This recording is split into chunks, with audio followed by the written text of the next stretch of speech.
Welcome to the Fantasy Audiobook. American Comics. Starting with the making of the Laughing Bat. Chapter 61. At this time, in the Silk Cafe, the customers who were originally frowning all cheered enthusiastically. Well done, Green Lantern. Green Lantern is a hero who can save the world. Now we should be able to defeat the Dawn Lantern. I knew he could do it. At a table near the counter, Louise also had a look of anticipation on her face. This time, there is hope for success. Ms. Catherine, what do you think? The beautiful store manager grinned. Maybe. I don't know either. What do you think, Lin Mo? Why are you throwing the question to me again? Lin Mo touched his nose helplessly and paused before saying. Although Green Lantern is now suppressing Dawnbreaker, don't forget that Dawnbreaker is a variant of Batman. If you want to truly defeat the Dawnbreaker, you can't rely on the Flash mode alone. Louise frowned slightly, but didn't this Green Lantern say that he is the strongest in history? The strongest premise is that Batman has not obtained the Lantern Ring. Lin Mo said calmly, you know, Batman's willpower is stronger than Green Lantern. When he puts on the ring, the energy he exerts is unimaginable. It seems that the light curtain intends to hit Lin Mo in the face. As he finished speaking, several cheers came from the mouths of customers. The battle on the light curtain entered a white-hot stage. Green Lantern gathered all his strength and was about to launch the ultimate attack on the Dawn Lantern. His ring gathered the strongest power. Then he roared like a whistling train. My lantern ring was not given to me by others, nor was it found by anyone. It was forged under my will. The voice was deep and high. Behind Hal Jordan's forehead, a shadow of a lantern slowly emerged. The surrounding darkness quickly dissipated and escaped. The entire Batcave was filled with green light. Green Lantern continued to roar. I am not wearing the ring. I am the ring. The power of will at this moment transformed into a surging green flame. Hal Jordan stood in the flame and shouted like a god. We ended the World War. We climbed out of the sticks. We saved the gods. And now, we're going to burn you to ashes. Burn all the crimes you have committed. Hal Jordan said confidently. Like the prosecutor of the universe, he is the embodiment of justice at this moment. The strongest Green Lantern who is not afraid of evil. And around him, the Dawn Lantern is also gathering power. Countless evil spirits with bared fangs and claws are condensed. All kinds of horrible monsters waved their limbs, as if they wanted to tear Hal Jordan to pieces. However, Hal Jordan's willpower was off the charts at this moment. He looked at the evil spirits around him coldly. Who will go first, or do you all come together? No evil will scare me. I am the greatest Green Lantern. With the end of Green Lantern's shout, the evil spirits wandering around rushed towards Green Lantern. However, there are not only a few or hundreds of evil spirits in the darkness. There are hundreds of millions. Hundreds of millions of terrifying monsters transformed from Batman's inner demons rushed towards Hal Jordan like a tide. Then, in Hal Jordan's stunned eyes, he was completely submerged. It was like a bug falling into the sea, without even a trace of waves. The scene changed. In a ruined city, Green Lantern Hal Jordan was lying on the ground dying. Behind him, the Dawnbreaker dragged him towards the ruined city expressionlessly. The greatest Green Lantern in history was defeated. In the real world, the DC main universe, the world seemed to be still, and not a single sound could be heard. Inside the Silk Cafe, customers stared at what was happening on the screen in amazement. Their eyes bulged, their mouths opened wide, and they all looked frozen in place. Green Lantern failed. That's nothing. He was shouting so loudly just now. I thought he would win. Green Lantern is not an influence, it's a clown. We are so excited for nothing. Louise couldn't help but twitch her lips. Then she looked at Lin Mo in surprise. I didn't expect you to guess it right. Louise took a sip of coffee, but you must just be lucky. Right, Mr. Lin Mo. Of course it's a guess. Lin Mo nodded seriously. My luck has always been good. Catherine interrupted their conversation. Since the superheroes have failed, evil will soon notify the world. At the same time, in the Batcave in Gotham City, Green Lantern Hal Jordan looked like he had eaten a pound of flies. His face was extremely ugly. The other heroes around him also had complicated expressions at this moment. Green Lantern has also been defeated, Cyborg's voice rang out. I don't know what the Justice League will rely on to turn the tables next. Superman frowned. The Dawnbreaker is as powerful as the other dark bats. Even without the lights-out routine, he could have defeated Hal. Especially those terrifying monsters he summoned. The Flash rubbed his shoulders. It's creepy just to think about it. Hal Jordan, who had been silent for a long time, let out a long breath. He said helplessly, "The Justice League failed. Who else can come to save us? Is our world really going to be completely occupied by evil bats?" In the silence of the superheroes, the screen continued to play. When Green Lantern was defeated, the superheroes were completely defeated. They were brought to the cosmic tuning fork of different time and space by their respective enemies. Green Lantern, Wonder Woman, Flash and Aquaman were all brought here in a coma. The camera moved up. Countless superheroes were imprisoned on the huge tuning fork. Just like ordinary people in the main universe, the vitality in their bodies was also being madly absorbed. The blood-red sky and black and purple lightning kept flashing. The whole world was like a doomsday scene. Under the huge tuning fork, under countless superheroes who were tied up and waiting to be drained.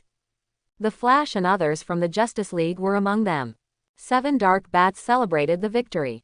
The laughing bat looked at the controlled superheroes. The hideous smile was even crazier. He laughed crazily and evilly. "Do you know why I like the Justice League of the main universe?" Laughing Bat asked himself and answered. "Because they always think they are the center of the universe. It seems that only they can save the universe. Look at these arrogant and conceited guys. Now they are trapped like dead dogs in the cage we designed." After a pause, the Laughing Bat turned his head and looked at the killing machine. "How is the plan to separate Cyborg and the Mother Box going?" Killing Machine replied, "We are trying to extract it." Laughing Bat nodded. "This is the most important thing at the moment. That stupid Cyborg didn't know how terrifying the power of the Mother Box was. X-Element, the purest and most powerful source in the universe. Once we master this power over the overworld, we will be able to travel to more universes. Completely destroy all the bright and just worlds one by one." The scene came to the endless void where Cyborg was imprisoned. In this world of nothingness, Cyborg's body was disassembled into parts one by one. The half-human, half-mechanized head was hanging upside down in the broken parts. After an unknown amount of time, the Laughing Bat and the Killing Machine appeared in front of him. A force from the dark multiverse continued to pour into Cyborg's brain. This force constantly instilled the tragic experience of Cyborg's variants in the dark multiverse into his mind. All kinds of bizarre nightmares played out in his mind over and over again. Cyborg saw a group of semi-mechanized Justice League members rushing towards him and tearing him to pieces. He saw himself becoming a mechanical monster, completely out of control and then slaughtering the entire Detroit. He even dreamed that he did not become Cyborg, but was dismembered and turned into a human pig after the accidental explosion. The Laughing Bat tried to completely defeat Cyborg's will in this way. In order to obtain the power of the Mother Box, Cyborg naturally understood that the ultimate goal of these nightmares was to make him lose control. Until now, he is still struggling to resist. He desperately told himself that all nightmares are illusions. No matter how painful it is a false existence. But this resistance is slowly weakening as time goes by. It won't be long before Cyborg will completely collapse and become a weapon for evil villains to invade other universes. The real world, the DC main universe. The audience fell into a long silence after seeing this. All the members of the Justice League were captured. The worst was Cyborg, who was cut into pieces. He was also tortured by various painful nightmares. Will this confrontation between justice and darkness really end with the victory of evil? There is no hope of a comeback. The most powerful heroes have all failed and been captured. Everything seems to have been settled. Heroes from all over the world stared at the light curtain in silence. The Justice League in the Batcave was silent. The Green Arrow team in Star City was all silent. The Magic Side heroes of Northern Europe were collectively silent. Even the villains in Metropolis and Gotham City. They have already determined that this is an irreversible defeat. The main world lost, and completely lost to the invaders of the dark multiverse. However, just when the audiences around the world were collectively speechless, the light curtain sounded a commentary at this time. Lin Mo's voice was plain but full of magnetism. The Justice League failed miserably in this invasion of the dark multiverse. All the superheroes were imprisoned. But this is not the end of the story, the real counterattack of the Justice League has just begun. The commentary is not strong, but it makes the depressed audience see hope again. What? The Justice League is starting to strike back. The story is not over yet, the heroes of the main universe still have the possibility of winning. So how are they going to fight back? Can this light screen be fast-forwarded a bit? We want to see the sequel. The commentary undoubtedly whetted the audience's appetite. Everyone's emotions were aroused at this moment. They wanted to see what would happen next. How could the heroes of the main world defeat the Dark Batman? How could they defeat these powerful dark multiverse enemies? Under the watchful eyes of the crowd, the screen continued to play. The screen continued that Cyborg was being tortured by the memory of the variant of the Dark Universe. Although he tried hard to stick to his original intention, his spirit was still on the verge of collapse. At this moment, a voice suddenly sounded from his mind. "Young man, do you desire power?" It is the voice of the Mother Box. "You and I have been connected for a long time, Victor Stone. Are you ready to truly become one with me? If you agree to merge with me, you will have my power.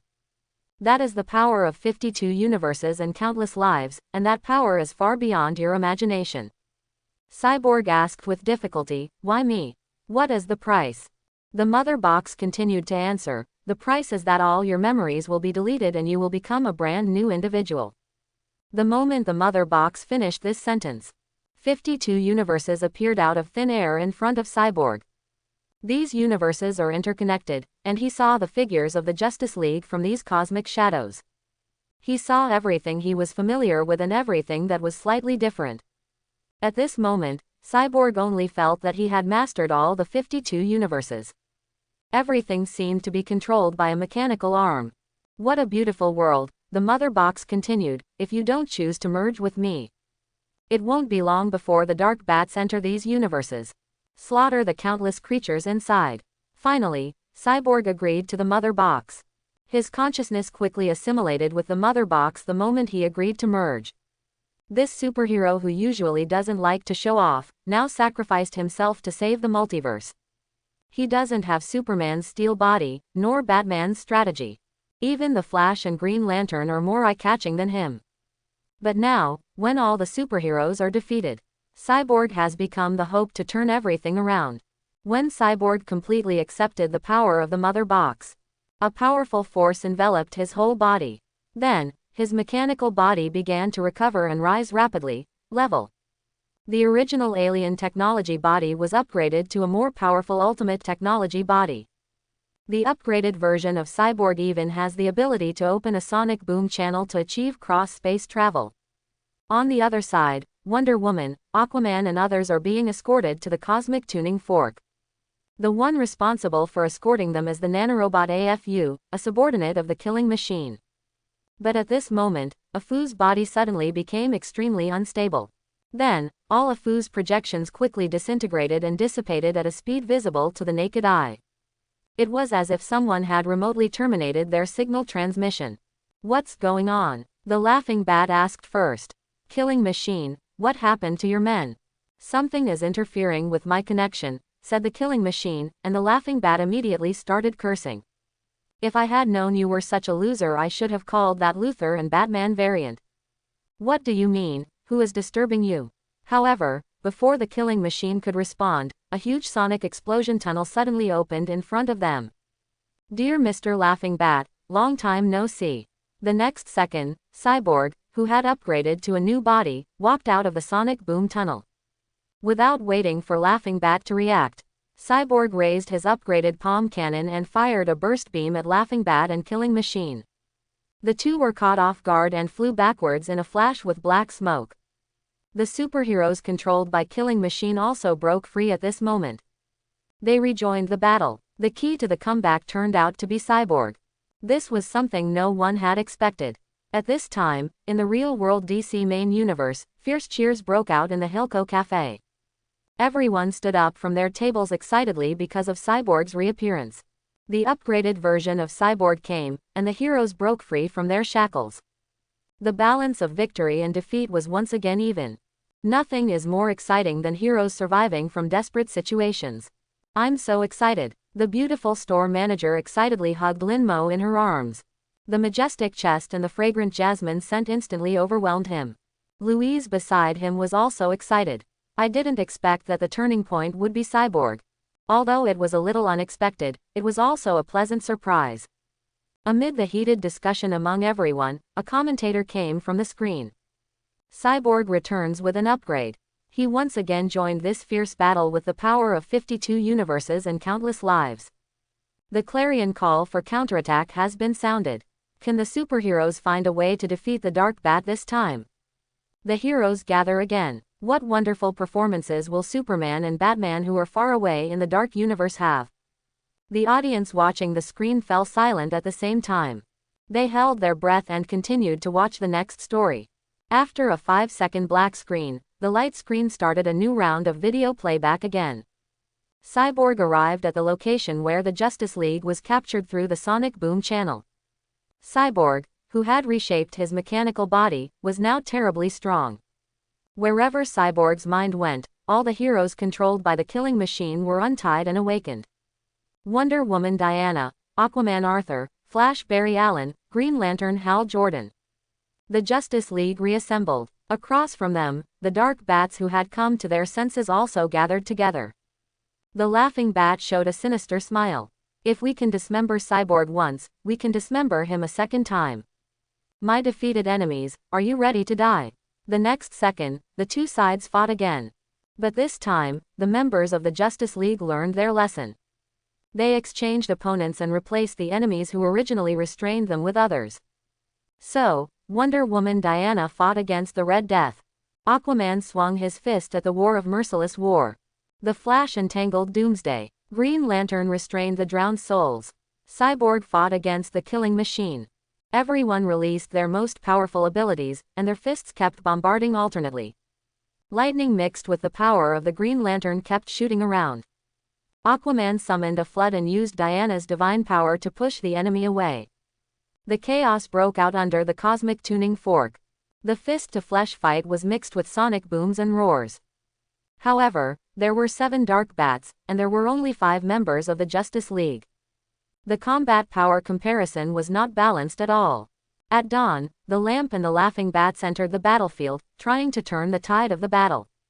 The other heroes on the cosmic tuning fork were also freed at the same time. Dr. Fate, Deathstroke, Kendra, Mr. Excellence and others joined the battle.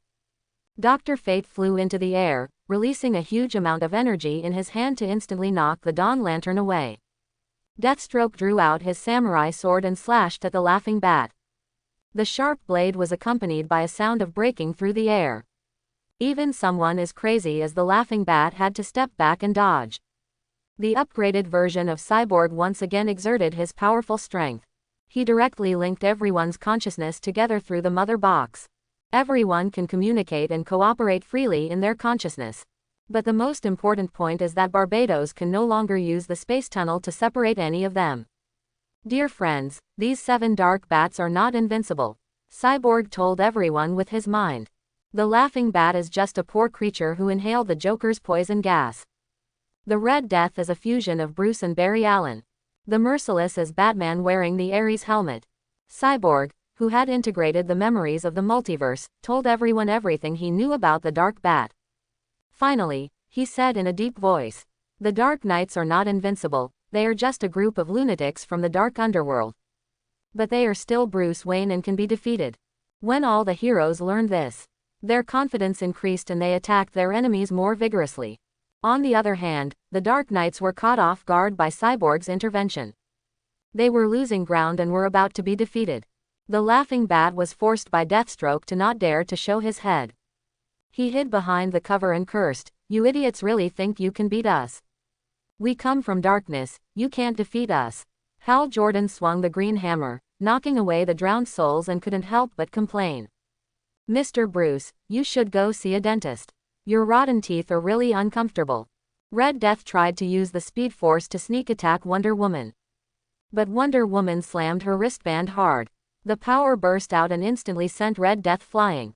The Devastator was fooled by the Flash, and his friends helped him. This time, the Flash did not lose his composure. All the superheroes cooperated tacitly in the consciousness connection of Cyborg. The situation gradually turned to their advantage. In the real world, the audience of the DC main universe saw such a fierce battle. They all gave deafening shouts. This was the first time since the invasion of the dark multiverse that the heroes of the main world had suppressed the villains. How could they not be excited? Not only excited, but even cheered. The sight returned to the light curtain.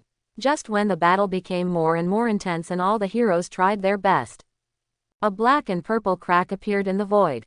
Then, a pair of dry bone claws stretched out from the crack, and forcibly tore the entire crack into a huge crack. Barbados, the god of bats, descended into this world. He stretched out his dry claws. Countless lightning spread from the finger bones and launched a fierce attack on the superheroes below. The purple lightning contained dark matter energy, and anyone who came into contact with it would suffer great damage. At the moment when the superheroes were about to be struck by lightning, Cyborg raised his arms and condensed a huge energy shield.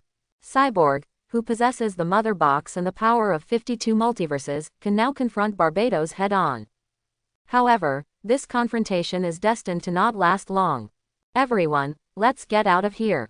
Cyborg opened the sonic boom channel and evacuated the battlefield before the lightning shattered the energy shield. The superheroes were teleported to a safe place through the sonic boom channel. Although this confrontation ended with the evacuation of the main universe superheroes, they fought back fiercely against the Dark Knights. This made everyone regain their confidence. After arriving in a safe area, everyone set out on the road to find Metal again. Cyborg told everyone that if they wanted to completely defeat the Dark Knights and Barbados, the only way now was to find more Metal, that is, the 9th metal. Only the 9th and above metals can cause truly fatal damage to the enemies from the Dark Universe. Seeing the hope of victory, everyone acted separately and restarted their journey to find Metal. However, the scene changed and came to the Dark Knights. In the endless white desert, there were only the Laughing Bat and Barbados. Barbados floated behind the Laughing Bat, his voice low and gloomy. You told me everything was under control, but the cyborg's evolution took an unpredictable turn. What are you going to do? The Laughing Bat did not show any frustration. Instead, he said with ease, these guys from the Justice League are no different from the various organizations I have encountered before. They will eventually become part of the plan, and there is no need to worry about the small errors along the way. As the camera gradually zoomed out, the view became increasingly blurred, as if a fog enveloped Barbados and the Laughing Bat. In the real world, the DC main universe, the superheroes in the Batcave did not show any joy because the war was going well. Because in the final conversation between the Bat Who Laughs and Barbados, they realized that things were far from as simple as they imagined. The Bat Who Laughs, as the brain of the Dark Knights, is full of cunning and paranoid madness. Fighting against such an opponent, the road ahead is probably full of calculations. But what I least expected was that Victor would upgrade his system to become a stronger being, Batman said in a low voice, glancing at Cyborg. During the time when Superman and I were trapped, I was lucky to have you. But this upgrade also comes at a price, doesn't it? Superman patted Cyborg's shoulder helplessly. Being completely integrated with the mother box is almost equivalent to giving up humanity and completely losing oneself. This sacrifice is already a huge one for Victor himself. Cyborg smiled bitterly and shook his head. If there is only one way to save the world, I will make the same choice without hesitation. Cyborg in the light curtain made the right choice. Hal Jordan sighed helplessly. I feel a little creepy when I think that the Laughing Bat is still plotting against the Justice League. Is it part of his plan to let the Justice League team continue to search for nth metal? If that's the case, wouldn't we fall into a trap again? Batman frowned. The Batman Who Laughs is a combination of the Joker and me, a blend of my vigilance and the Joker's cunning. Such an enemy will never be easy. I am afraid the Justice League's next move won't go smoothly. Diana sighed. Just watching the story on the screen is overwhelming. It is hard to imagine that if we really have to experience the battle in the light curtain, it is really unknown whether we can win. The good news is that we are watching a heart-wrenching TV series, The Flash joked, no matter how dangerous it is, it's just something happening in the light curtain. What if this is what we are going to experience in the future? Superman asked. Batman looked deep. Perhaps, we should prepare in advance. 20 minutes ago, in an underground casino in London, Constantine was calling his good friend Jason to play poker. Sitting opposite him was a group of demons. The two groups started by betting all their belongings. Then the demons lost and shouted angrily, "Constantine, you cheated." Constantine calmly lit a cigarette. "Didn't you cheat? We all know each other very well." The demons were furious and immediately overturned the table to kill Constantine. However, Constantine stretched out his palm to his good friend, Jason, and chanted a spell. Jason looked at Constantine in confusion and didn't have time to ask. Constantine clenched his fist and the spell was formed. But the next second, Jason fell to his knees in pain. When he got up from the ground again, Jason disappeared, and the fire demon Idligan appeared instead. So far, Idligan, known as the Magic Superman, appeared. He summoned his flaming sword and beheaded all the demons in a few seconds. Constantine. Jason, who had regained his human form, punched Constantine in the face. "Is this how you treat your friends? You know what I've done to suppress the demons in my body." Constantine calmly lit a cigarette. "Perhaps the Justice League on the light screen is more to your taste, Jason. Why don't you try to join them?" Jason raised his fist and wanted to hit Constantine. However, the demons they provoked were far more powerful than they imagined. More demons came from the door. They looked ferocious and stared at the two men with murderous intent. Can you transform once more, my good friend?" Jason shook his head. "No." Just when the demons were getting closer and closer and were about to surround them completely. The next second, countless green vines came out of the wall and wrapped up several demons like dumplings. Then, a hot figure walked out of the crack. She muttered something, and then countless lightning burst out from her chest, instantly killing most of the demons. The remaining demons wanted to escape when they saw that the situation was not right. But standing at the door was a girl with smoky makeup and a bald strong man floating in the air. "Get out of here," the demon roared. But the next second, the girl raised her hand and grabbed the demon in the air. The demon didn't even react and instantly exploded and died. The other demon was terrified and tried to escape from the side door. But the figure floating in the air instantly sank into the demon's body. Then it dismembered itself with simple and crude physical means. The demons were all killed in an instant. But Constantine did not show any joy. Instead, he had a gloomy face, with an indifferent look that kept people away from him. "Constantine, I called your friend over here." Zatanna patted the vines beside her. The next second, the vines condensed and finally gathered into a human shape. "Asshole John, long time no see," the swamp monster said stiffly. At the same time, the girl and the big man in the distance also came over. They were Rachel Ross the Raven and Boston Brand the Dead. "You guys are pretty quick." Constantine glanced at everyone. "You managed to gather so many people so quickly. It seems that Ms. Xanadu is determined to establish a Dark Something alliance." "Dark Justice League," Raven reminded. "What does your alliance have to do with me?"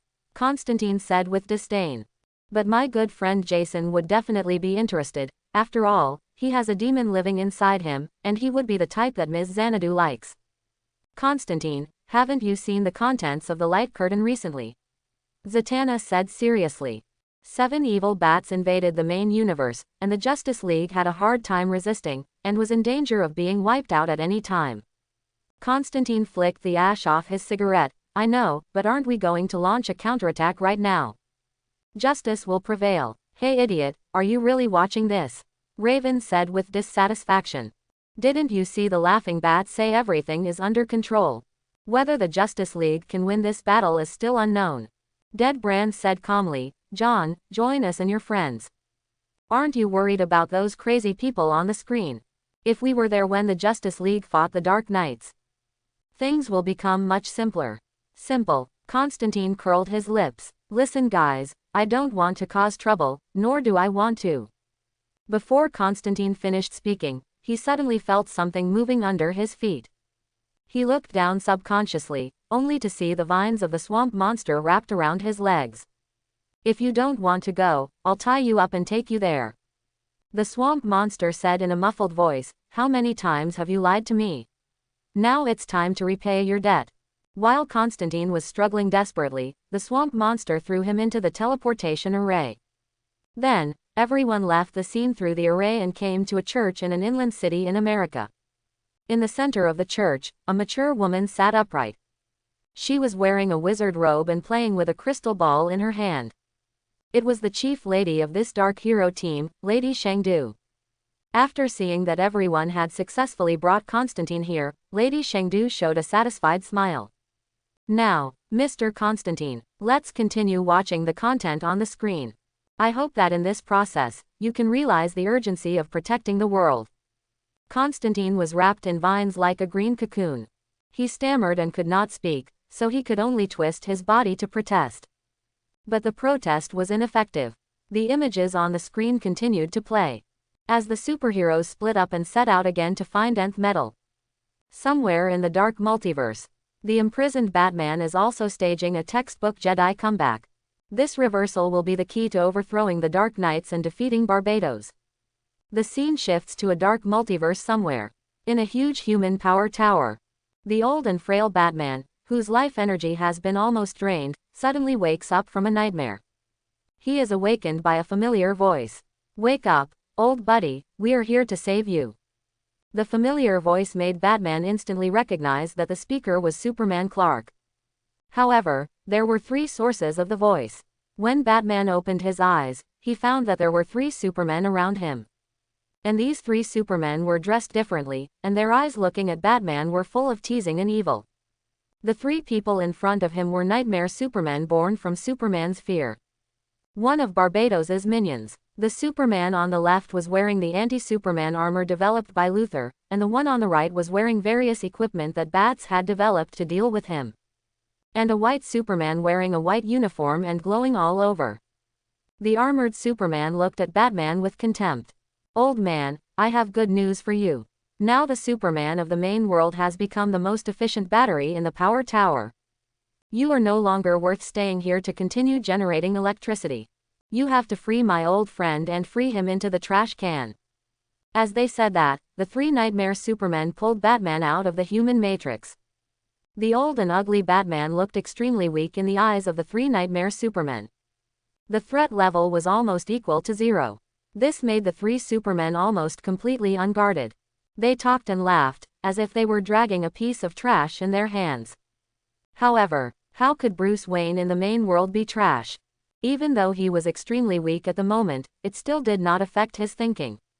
It did not affect his ability to formulate an excellent counterattack plan within a few seconds. He fixed his eyes on the nightmare Superman wearing various bad equipment. These bad equipment were invented by Bruce Wayne specifically to deal with Superman.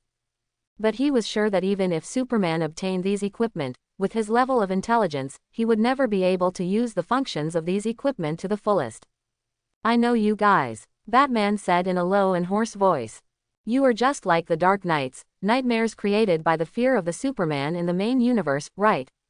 The three nightmare Supermen turned around. "Especially you, Mr. Batman," Bruce sneered at Superman, who was wearing Batman gear. "Are you so scared of me? You will only feel safe if you wear all my equipment." Batman stared at Batman unkindly. "Old man, are you tired of living by talking to me like this? Maybe we shouldn't go any further and just leave him where he is to fend for himself." "Hey Batman." Superman, wearing Batman's suit, picked up the remains of Batman. "If you want to die now, I will grant your wish. I hope you don't scream, otherwise I will be very disappointed." As he said, Batman picked him up and pretended to throw him into the abyss. But at this moment, the weak old Bruce suddenly burst out with a powerful force. At the moment when Nightmare stretched out his hand, he took off Batman's gloves with a quick and precise method. The Nightmare Supermen were amazed at the agility of the old Bruce and were about to reach out to stop him. But it was too late. A powerful energy shock wave burst out from the old man. The Nightmare Supermen did not dare to take it hard and retreated to the distance. After the energy light wave dissipated, the old Bruce Wayne had put on the stolen gloves.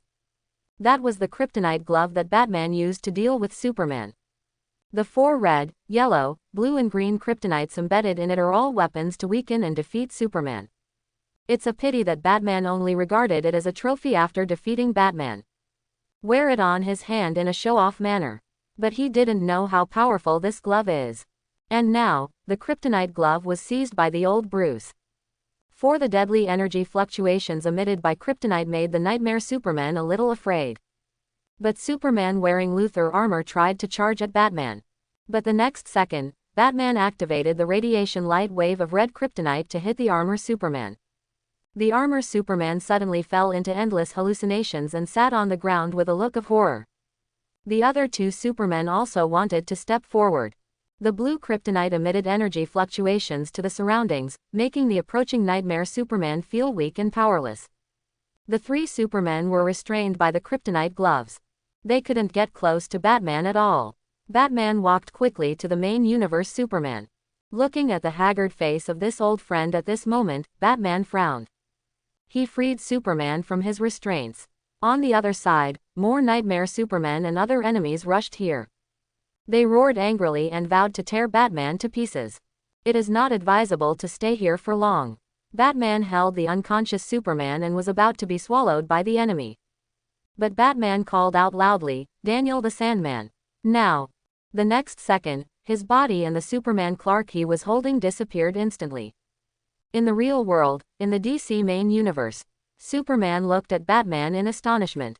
"What's going on? How did you escape?" Not only Superman was shocked, but other heroes were also puzzled. Daniel, could it be the god of dreams? Diana seemed to understand, but her eyes were still full of confusion. Batman saw everyone looking at him and shook his head helplessly. "I don't know what's going on either." To read exciting novels, go to Falu Novel Network. At the same time, in the base of the Dark Justice League, Mrs. Chengdu looked at the light curtain with a complicated expression on her mature face. "I didn't expect Batman to use the power of the God of Dreams to escape the Dark Universe. Shouldn't the God of Dreams be Morpheus?" Zatanna looked puzzled. "Who is Daniel?"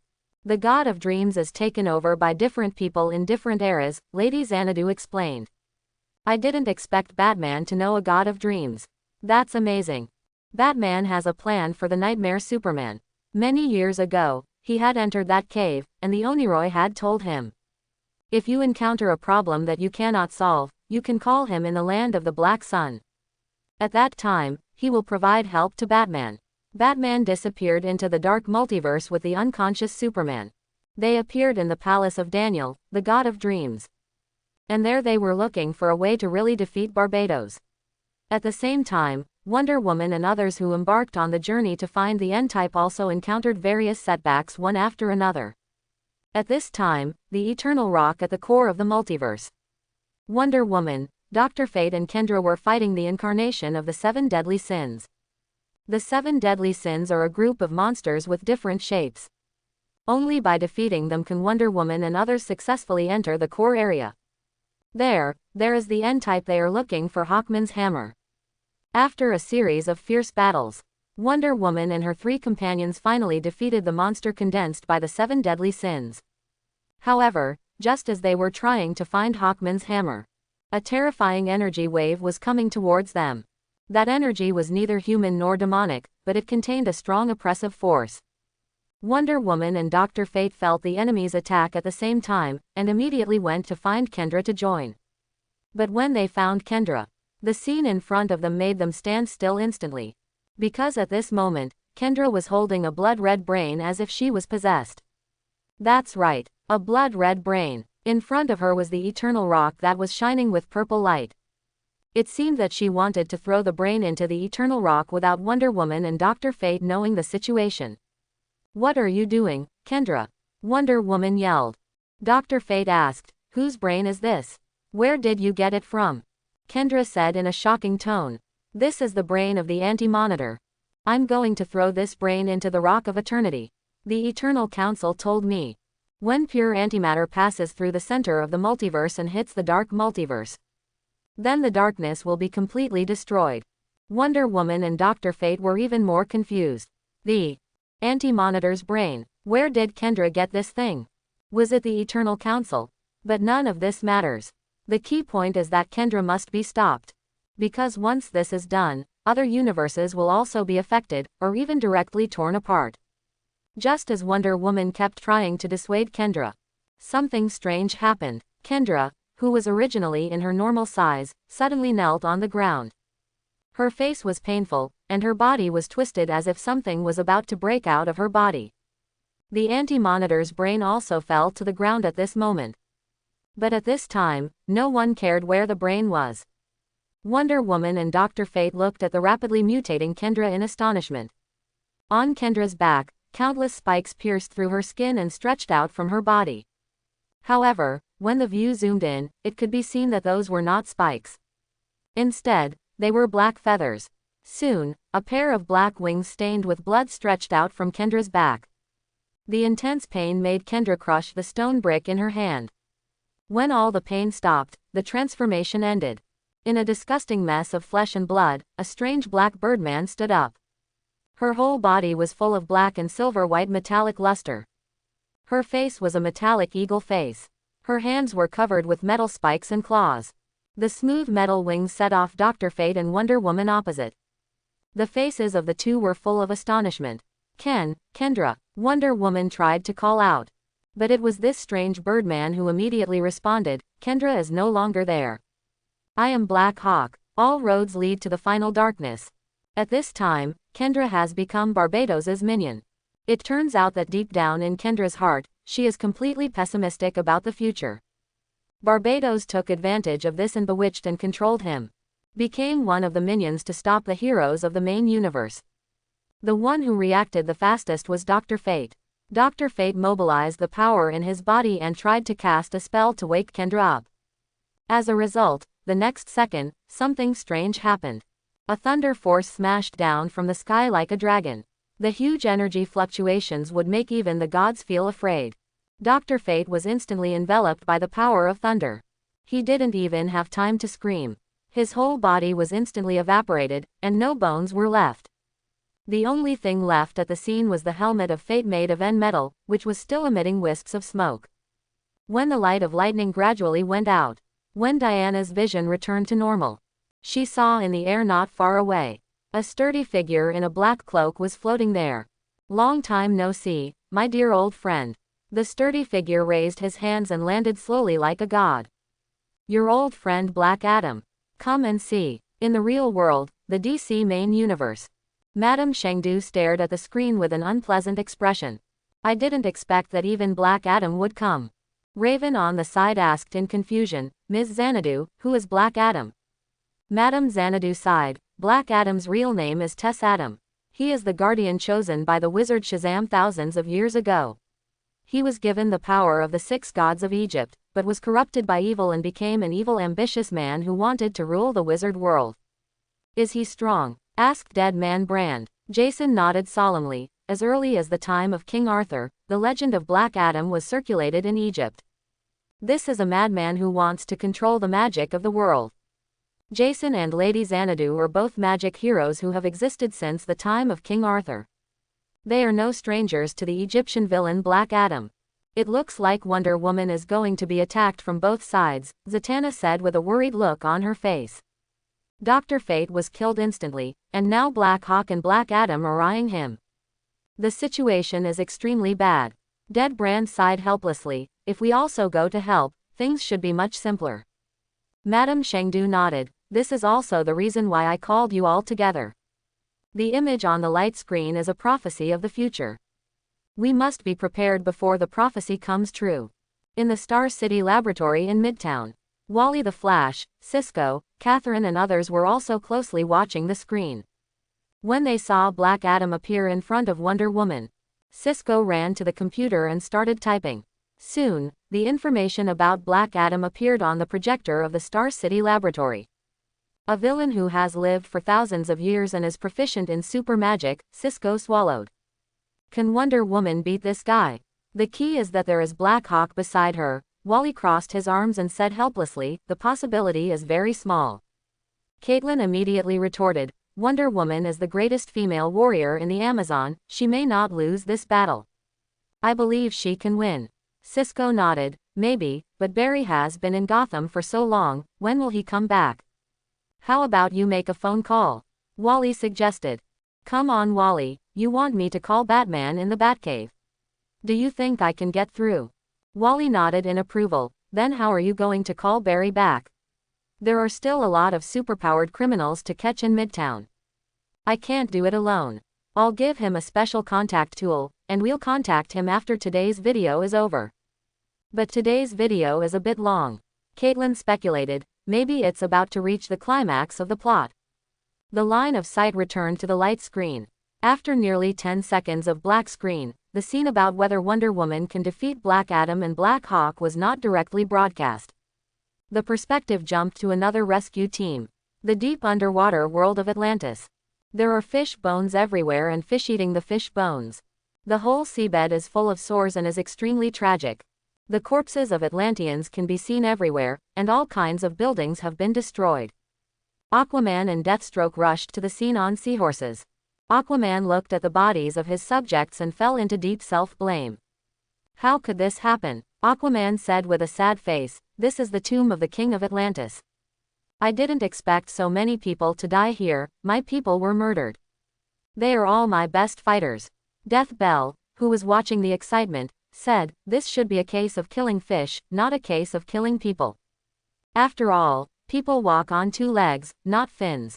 Aquaman's face twitched visibly. You'd better shut up, I'm very unhappy now. To read the exciting novels, go to Faloo Novel Network. Deathstroke shrugged, are you in need of a training instructor, Arthur? If you pay me enough, I will try to train the fish, if they are smart enough. Aquaman was too lazy to talk nonsense with Deathstroke. He walked towards the depths of the tomb on his own.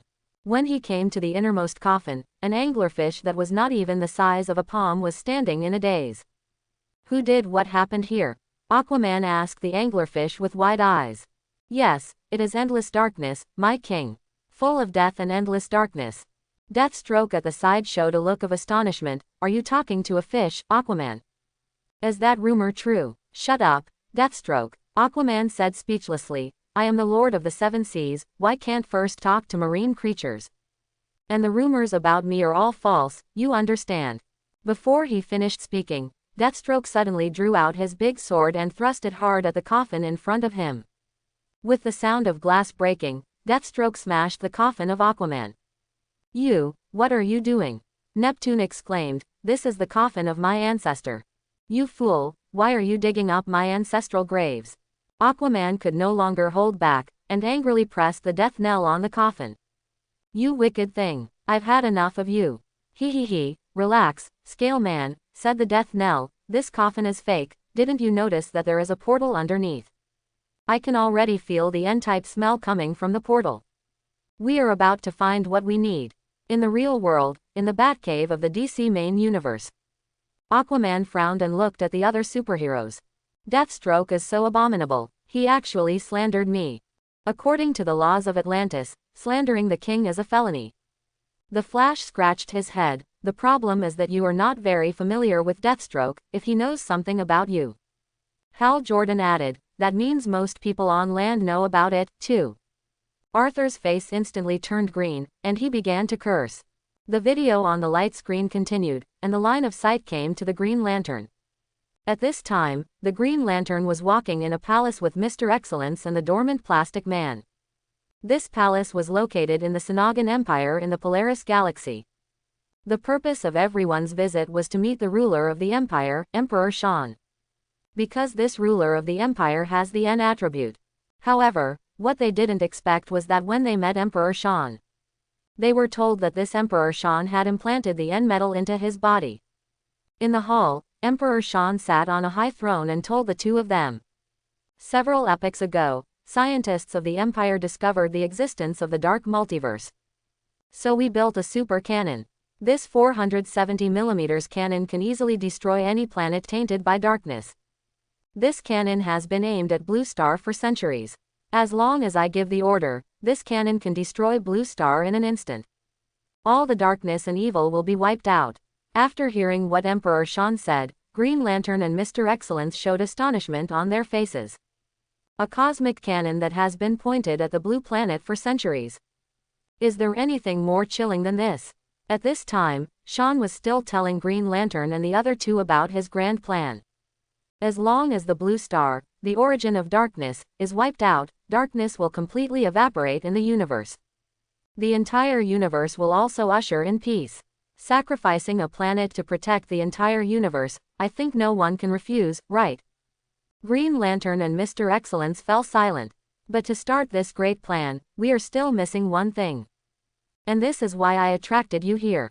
The moment the voice fell, the guards suddenly surrounded Hal and Mr. Excellence.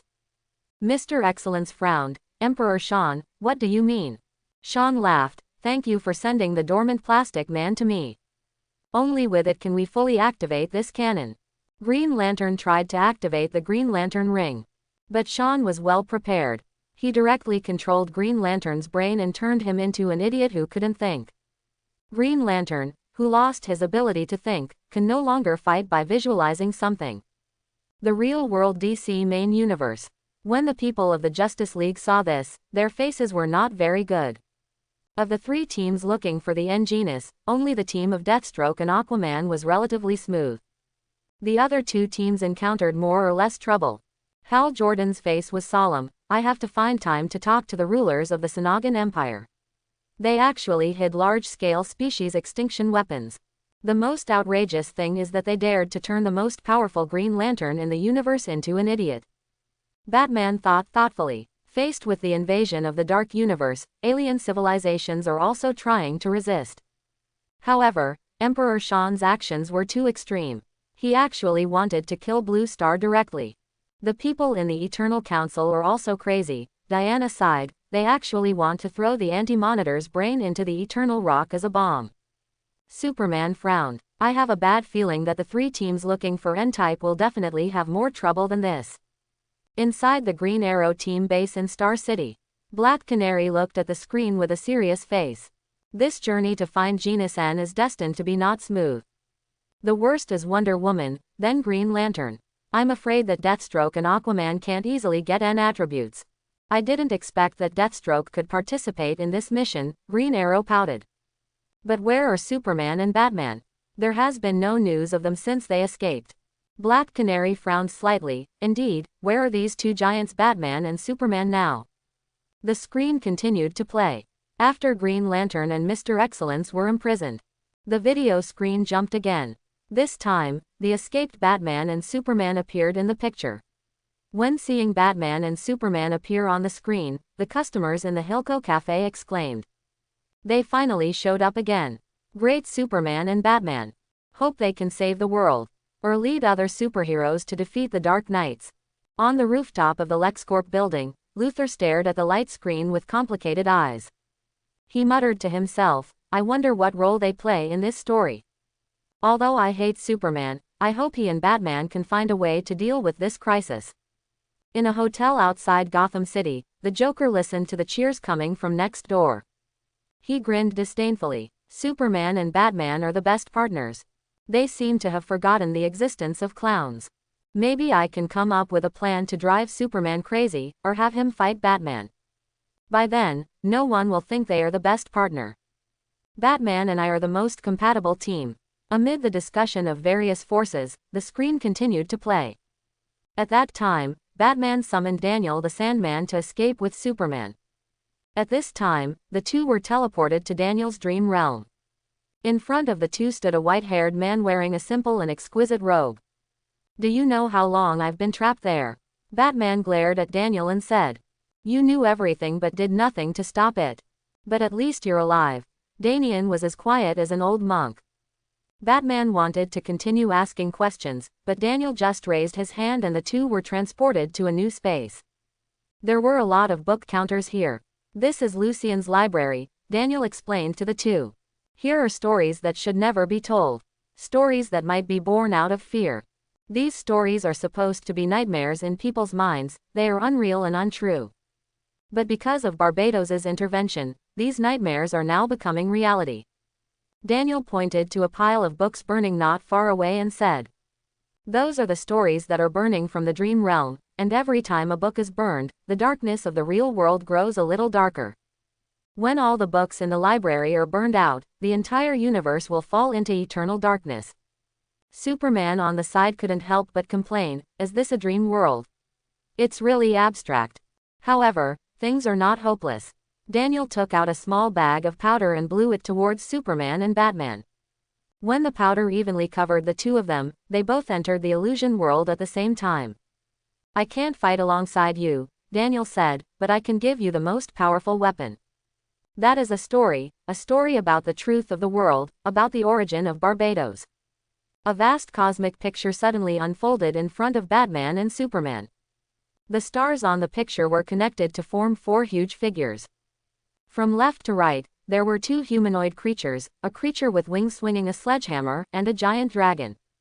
The Sandman hid his hands in his sleeves and slowly narrated.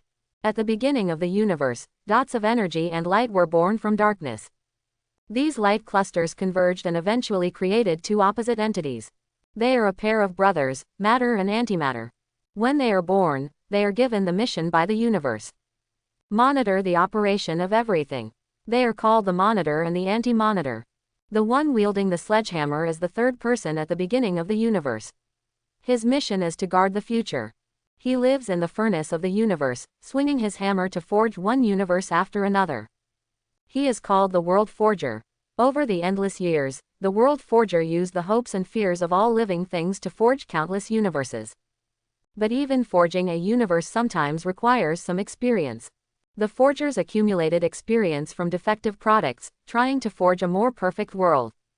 The beautiful and stable universe will be preserved, while the sick and deformed universe will be destroyed by his pet dragon in the furnace. The pet dragon's name is Barbados. Batman and Superman fell silent when Sandman told this story. Along with them, the people in the real-world DC main universe who were watching the light screen were silent. To read the exciting novel, go to Falu Novel Network. Lex Luthor looked at the picture on the light screen with a thoughtful look. Is this the origin of the dark multiverse? A defective product created by the gods? No wonder the laughing bats attacked the main universe so crazily. Their core demand is probably just to survive. God created a failed universe, but the loss of control caused by it is the responsibility of all living beings in the universe. Haha, this is what you call God. Inside the Star Laboratory in Central City. My guess has been confirmed, Cisco said excitedly. The reason why the dark multiverse is dark is that it turns out that they are just defective products. It's the bottom part of the fish pond. Kid Flash grinned, the World Forger is too cruel. The unqualified world will be thrown into the furnace and destroyed. Is this how gods treat mortals? Caitlin shook her head helplessly, not to mention ants, they are not even as good as paramecium. In the Dark Justice League base, Raven's face was full of solemnity. So the origin of our universe is like this, the gods created the world and then destroyed it. Zatanna nodded, in the creation and destruction, resentment and anger were bred. This is probably why the Dark Knights were born. Constantine has been freed by the swamp monster. He lit a cigarette speechlessly. The good news is that the world we live in is a perfect world. But the bad news is that this perfect world is being invaded by imperfect darkness. John is right, Mrs. Chengdu nodded, conflict is born out of unfairness. Jason grinned, am I the only one who is concerned about Barbados' identity? It turned out to be the pet dragon of the World Forger. A pet could turn the multiverse upside down. I'm afraid the matter regarding Barbados is not that simple, Constantine spoke again. Keep watching, the light screen will answer our questions. In the Batcave in Gotham City, the members of the Justice League are also digesting the shocking inside story that is being exposed. If the origin of the world is really the same as what is said on the light screen, I don't know how many churches' beliefs will fall apart because of this, Cyborg shook his head helplessly. It doesn't matter, it won't affect us Atlanteans anyway, Aquaman shrugged. Barbados is the pet dragon of the World Forger, but apparently it does not do what its master wants, Batman frowned. It seems to preserve the existence of the dark multiverse. Hal Jordan said solemnly, but it turns out that even if they are preserved, these universes will soon self-destruct because they are defective products. While the audience was discussing, the Sandman in the light curtain continued to tell the origin story. The pet dragon of the World Forger is named Barbados. But this is not a law-abiding dragon, its eyes are full of destruction and rebellion. Eventually, Barbados killed his master. It left behind those universes that should have been destroyed, and the world furnace was extinguished and dimmed. Now I am going to tell you the most important part of this story. At the very bottom of the world's furnace lies a vital metal. That is a weapon more powerful than the N-type, the 10th metal. The 10th metal. Batman and Superman looked at each other and saw the shock in each other's eyes. Nitrogen is already the most powerful metal in the universe, but who would have thought that there is a 10th metal above nitrogen? Sandman was silent for a moment, waiting for the two to digest the previous information. Then he continued, the nitrogen that the Justice League is looking for now is actually the 9th metal. The weapons of the Blue Star superheroes are mostly made of the 8th metal or below.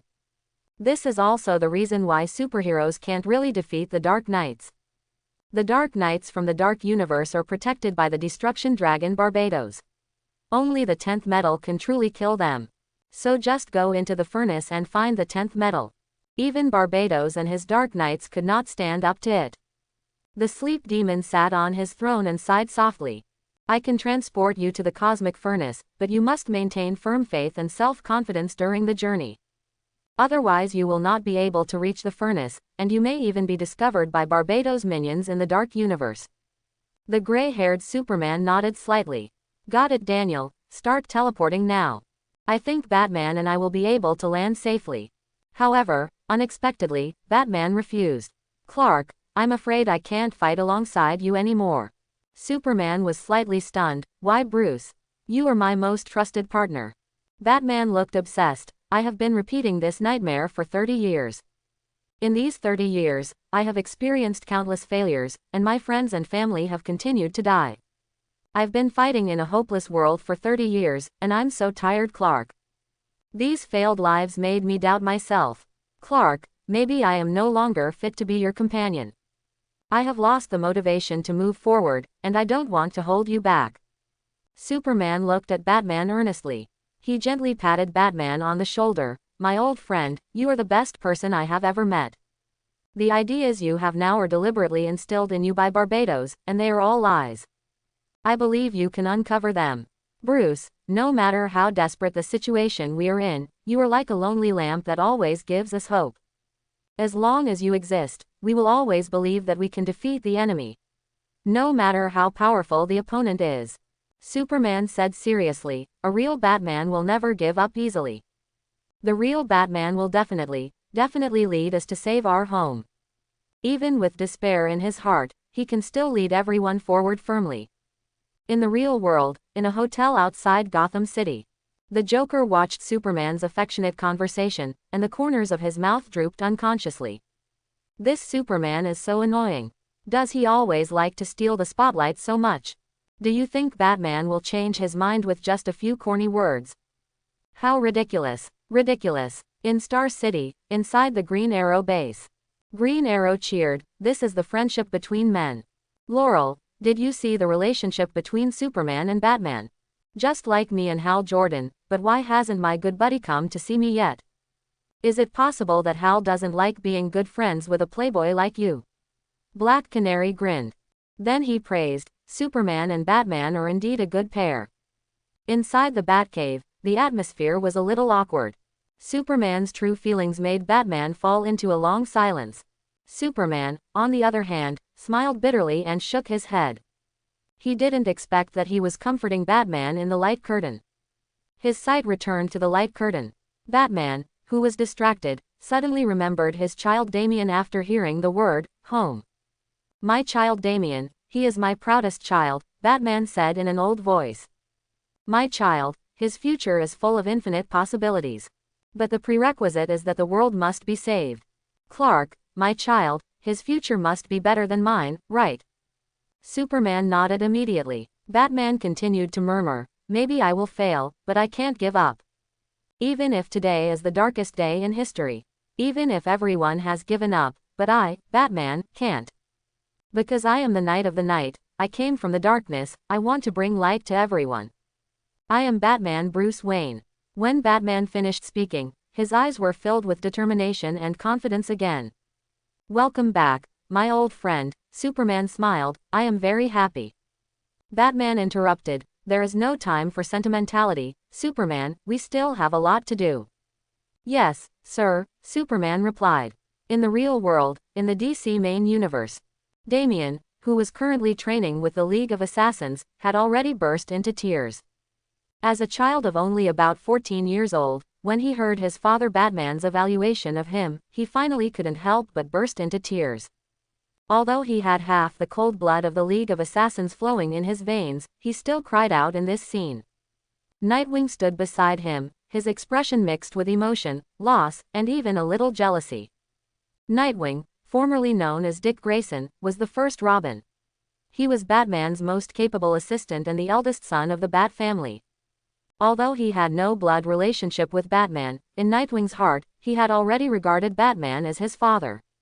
At this time, hearing his evaluation of Damian, Nightwing, as the eldest son, naturally felt very complicated. He even hoped that Batman would mention him. "I'm glad Bruce thinks so highly of you, Damian." Nightwing patted Damian's shoulder and sat down next to him. "I'll tell you, Bruce thinks highly of you, but he just doesn't say it. Maybe you should take some time to go home and have a look." Damian wiped the tears from his face vigorously. "Dick, come back with me. You haven't been back for many years, right?" "Me? Forget it." Nightwing shook his head. "Mr. Bruce may not welcome me." "How could it be? Father has always treated you as his own son." At Damian's strong request, Dick finally agreed and returned to Gotham as soon as the video ended. The scene came to the Cosmic Furnace. When Batman and Superman successfully reached the Crucible, everything in front of them made them frown. The furnace in front of them had gone out, and the surroundings were filled with darkness. Just as the two were planning to go to the core of the furnace, a huge monster that looked like an ancient Greek beast god appeared behind them. "I am Carter Hall, Dragon of Barbados. I have been ordered to guard this place. When the dark furnace is extinguished, everything will come to an end." The person who came was a 5-meter-tall monster with an eagle head and a human body. "Hawkman, why are you here?" Superman looked at the former hero with an expression of disbelief. Hawkman had disappeared for a long time, and when he appeared again, he unexpectedly became Barbados' pet. This was really unexpected. The commentary mixed with the flashback of the previous scene flowed on the screen. To read the exciting novel, go to Philo Novel Network. Can Batman and Superman defeat the Dragon of Barbados? What challenges will other superhero teams face in their search for Genus N? The final battle is about to begin, a carnival feast where justice and evil are intertwined. Who is the final winner? And is everything still in the plan of the Laughing Bat? This video ends here, the next story is more exciting. Welcome to continue watching at the same time tomorrow. When the screen was turned off, superheroes and audiences around the world breathed a sigh of relief. The ups and downs of the story made them excited and tired. There was too much explosive information in the story, which required the audience to digest slowly. The story of Dark Knight is coming to an end soon. Looking forward to tomorrow's story. I've been watching for so long, I'm hungry and tired. Who wants to have a drink with me? The Laughing Bat was mentioned in the trailer just now. Could all this be part of the Laughing Bat's plan? It will be revealed tomorrow. The superheroes in the Batcave also relaxed at this moment. Some went to the toilet, some chatted. It was like a halftime break in a ball game. Everyone relaxed in their own way. But they were also looking forward to the next story. Finally, how can the superheroes defeat Barbados? A day passed in a flash. After packing up his things, Lin-Mo got off work. Walking on the street back to the rental house, there were voices discussing the content of the story in the light curtain everywhere. Lin-Mo even saw the graffiti of the Laughing Bat on the wall of the street corner. Today's video also harvested a lot of emotions from DC viewers. The reward is a demigod body of the same style as Wonder Woman. It can be regarded as a large increase in magic resistance. Lin-Mo, who returned home, ate fried chicken bought from a roadside stall and drank beer. After eating and drinking, he started his video editing work today. The story of the Dark Knight Metal series is about to come to an end. Originally, Lin-Mo planned to continue to make the Dark Batman series of videos. But in order to ensure the ratings in the future, Lin-Mo thought again and again and decided to edit a darker and crueler story. This is an independent DC Universe event similar to the Injustice League. Its cruelty is beyond imagination. A large number of superheroes were killed, even including the 7 giants of the Justice League. And the most exciting part of this story is that it spans more than 5 years on the timeline. It is a tragic struggle between 2 generations of superheroes. This series of stories is called Hero's Death. Nothing happened overnight. At 10 o'clock the next morning, the audience was eagerly looking forward to the final chapter of the story of Dark Knight's Metal. Under the light curtain, both superheroes and ordinary citizens were watching quietly. Even Gotham City. Whenever the light curtain video unfolds from the sky, the crime rate in Gotham City will drop sharply. The first picture that appears on the light curtain is the full view of Gotham City in a dark style. Gotham City, a city where prosperity and decadence once coexisted. This is the place Batman has tried so hard to protect and change. Now, it has become a damp bat nest that breeds darkness. As the commentary sounded, the camera zoomed into the interior of Gotham City.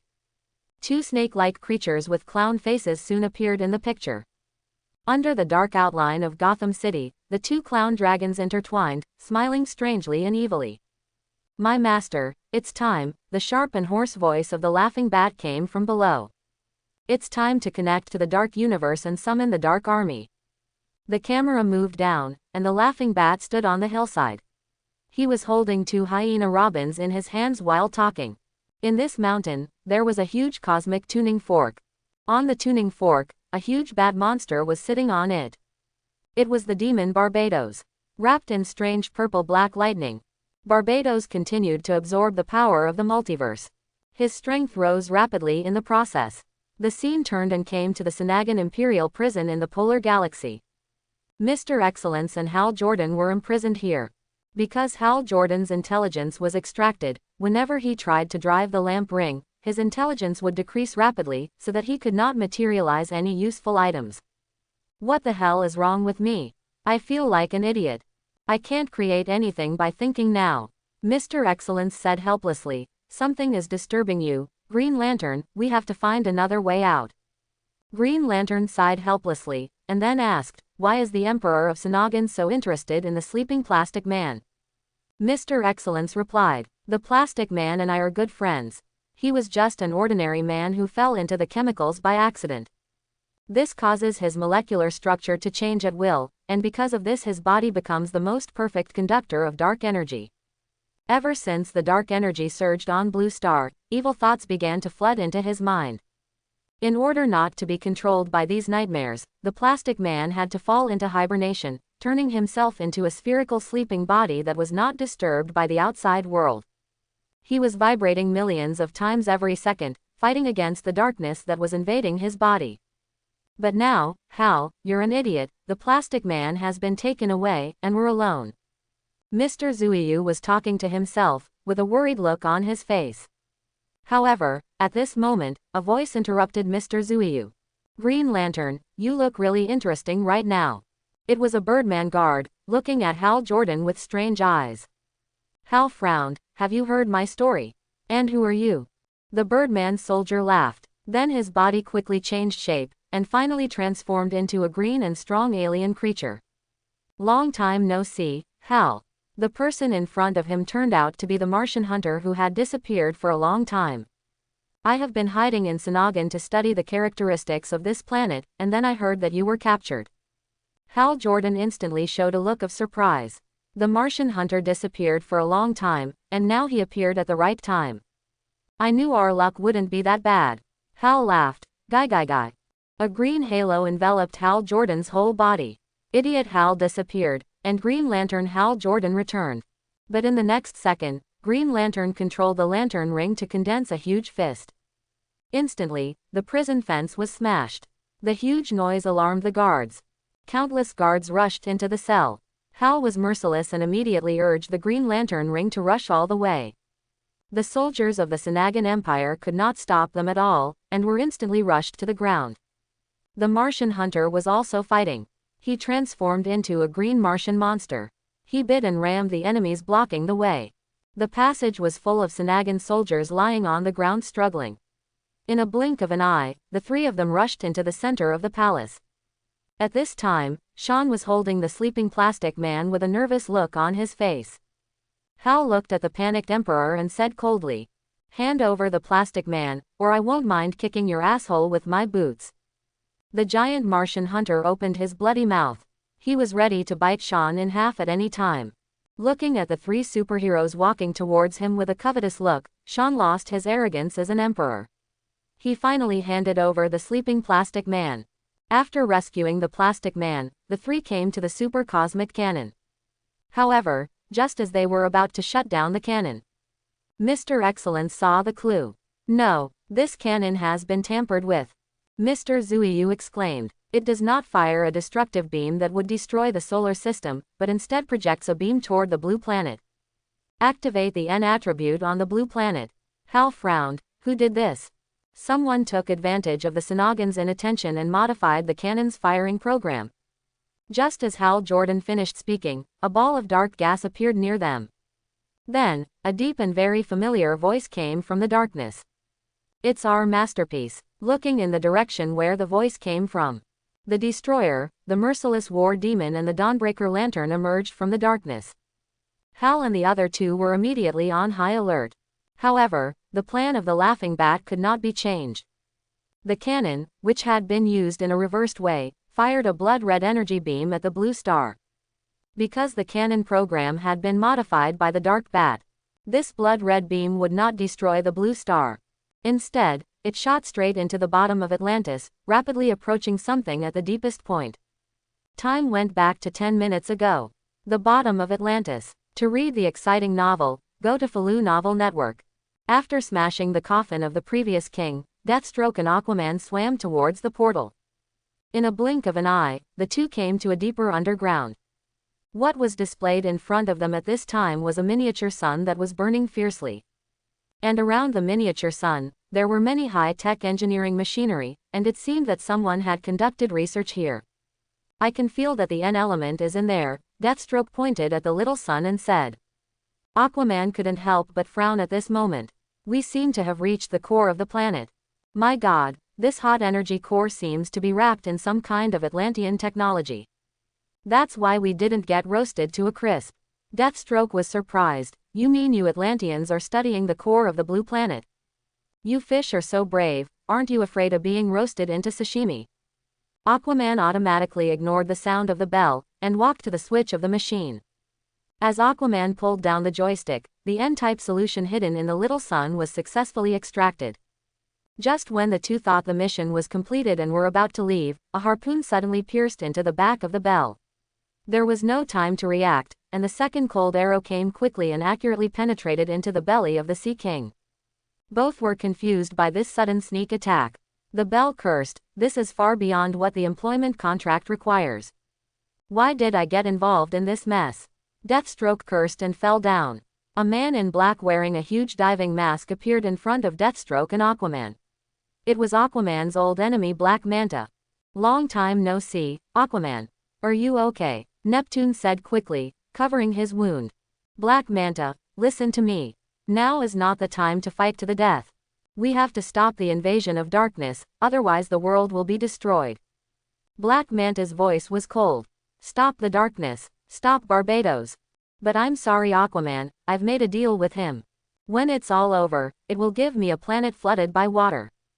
Aquaman Arthur, it's not too late for you to give up resistance now. In the real world, the DC main universe, Aquaman looked at the Black Manta who betrayed the main universe on the screen. He was so angry that he slammed the table hard. He actually defected to Barbados at this time. What a scum of the human race. If I had known he was this kind of person, I shouldn't have shown mercy. Just kill him. Several other superheroes shook their heads helplessly. Superman frowned. There are quite a few people who have been bewitched by Barbados. In addition to this Black Manta, there are also Hawkgirl Kendra and even Black Adam who fight Wonder Woman. They all degenerated into Barbados's minions. "I didn't expect that Deathstroke would fight alongside us," Batman said, crossing his arms. "This guy who likes fighting and killing now looks much more pleasing to the eye." At the same time, on a battlefield in the Middle East, seeing Black Manta betraying humanity, Deathstroke snorted coldly. "He is a traitor. Doesn't he have even the slightest feeling towards Blue Star? Maybe I should go to Amnesty Bay and get rid of this scourge as soon as possible. Just treat it as voluntary labor this time." Amnesty Bay. Seeing that he betrayed humanity, Black Manta was panicking. Because he was trading with some technology smugglers in Atlantis. The weapons were about to be obtained, but a picture of him appeared on the screen. And it was a picture of him betraying humanity and joining the evil god. "Sorry sir, we don't want to do this deal anymore," the Atlantis smuggler said coldly as he took back the weapon box. "You can even abandon your own planet, I don't want my weapons to appear in the hands of people like you." Black Manta's mouth twitched slightly. "I can pay more. This is not something that can be solved by adding money." The smuggler walked towards the sea without looking back. At this moment, the smuggler only felt that he was tall and full of justice, and felt that he had indirectly saved the world. Only the confused Black Manta was left there. The screen continued to play. "Arthur, you are too narrow-minded." 3 figures walked out of the darkness at the same time. When Aquaman saw the 3 figures, his eyes were filled with solemnity. Walking out of the darkness were 3 dark bats. Red Death, Drowned Ghost and Killing Machine. The 3 of them stared at Aquaman and were about to pounce on him in the next second. At the same time, Wonder Woman at the Rock of Eternity also encountered huge troubles at this moment. Seeing Black Adam and Black Hawk staring at her with eager eyes, an unknown anger surged into Wonder Woman's heart. The experiences during this period, the invasion of the Dark Knights, Kendra's betrayal and Black Adam's sneak attack. These extremely unpleasant things happened almost at the same time. Wonder Woman is in a very bad mood now. This bad mood is rapidly turning into endless anger at this moment. Black Adam, who is not far away, obviously doesn't know much about women. He is also making all kinds of mocking sounds. "Barbados made a deal with me. If I defeat you, I will become the most powerful magician in the universe. By then, I will become the king of this world." Before Black Adam could finish his words, Diana, who was extremely angry, had already rushed over. Black Adam immediately summoned extremely strong lightning and blasted it towards Diana. However, Diana, who had a demigod body, could not be killed easily. Diana raised her wrist guard and withstood the force of the lightning. Black Adam rushed over. In the astonished look on Black Adam's face, Diana punched him in the jaw fiercely. The huge force made the nearly 2-meter-tall strong man fly backwards. On the other side, the Black Hawk female warrior also rushed towards Diana. The sharp spike feathers pointed directly at Diana's vital points. "Kendra, wake up." Diana grabbed Black Hawk's shoulders and tried her best to restrain her in front of her. "Kendra, you have to break Barbados' grip, I don't want to hurt you. Think about Carter Hall, your husband. He must be waiting for you to find him somewhere." However, the voice of Black Hawk Lady who responded to Diana was extremely cold. "Everything will eventually disappear into darkness. No one can stop it." At this moment, the fallen Black Adam shot out lightning again and attacked Diana. Diana screamed in pain and tried to resist. But Black Hawk also attacked her at the same time. Facing the siege of 2 strong men, Diana soon fell into a disadvantage. She tried to defeat one of them first. However, under the intensive offensive, she couldn't do it at all. The next second, Black Adam released powerful lightning to blast Diana away. The huge force directly caused Diana to smash the entire wall. Diana covered her head and struggled to get up. At this time, her body was already covered with scars. The whole person was almost on the verge of collapse. However, at this moment, a bright light in the crack of the wall attracted her attention. Looking closely, she was overjoyed. In the crack of the wall, it turned out to be Hawkman's hammer. At this time, Black Adam had floated in front of Diana. His eyes condensed dazzling light, and his whole body condensed the power of thunder and lightning, trying to use the strongest blow to end Diana. However, to his surprise, the huge lightning did not cause any harm to Diana. The camera turned and focused on Diana's other arm. But he saw that on that arm, Hawkman's hammer was held. The hammer is made of an element and has the property of absorbing all energy. Diana raised the hammer and slammed it hard on Black Adam's face. The huge force directly deformed half of Black Adam's face. Black Adam was instantly smashed away and then fell into a coma. The audience in the real world all made deafening shouts at this moment. There is nothing more exciting than watching your favorite superhero defeat the supervillain. The audience raised their fists excitedly, shouting the name of Wonder Woman. However, just when everyone thought that things would develop in a better direction, a gunshot abruptly cut off everyone's cheers. Turn your sight back to the light curtain. Diana is happy to get Hawkman's hammer. The next second. Bang! The gunshot sounded, and a bullet hit Diana's forehead accurately. Blood bloomed in front of the screen like fairy flowers. The crown of Wonder Woman was directly knocked off. The crown was stained with blood like ink spots. The next scene. Wonder Woman fell powerlessly in a pool of blood. Then, a creepy laugh came from the screen. Nice to see you again, Diana. As a gift, this god-killing bullet made of metal, are you satisfied? The camera slowly lifted from Diana's body. A strange figure holding a submachine gun was slowly walking towards here. This person was wearing a spiked headband and had a ferocious smile on his face. It was the Laughing Bat. Who would have thought that the one who attacked and severely injured Wonder Woman in the end was the Laughing Bat? On the other hand, Diana on the ground, although she was not dead because of her demigod body, was dying at this moment and had no ability to resist. I have visited countless universes, Diana, and in most of them we are comrades in arms. The Laughing Bat picked up the hammer and put it on his shoulder. I actually admire you, Diana. You are a woman who never gives up.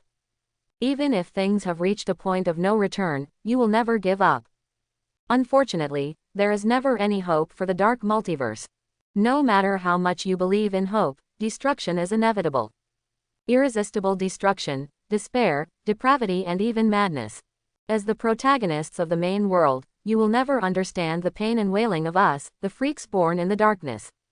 The Laughing Bat crouched in front of Diana. Now, are you ready for an unexpected death? Diana.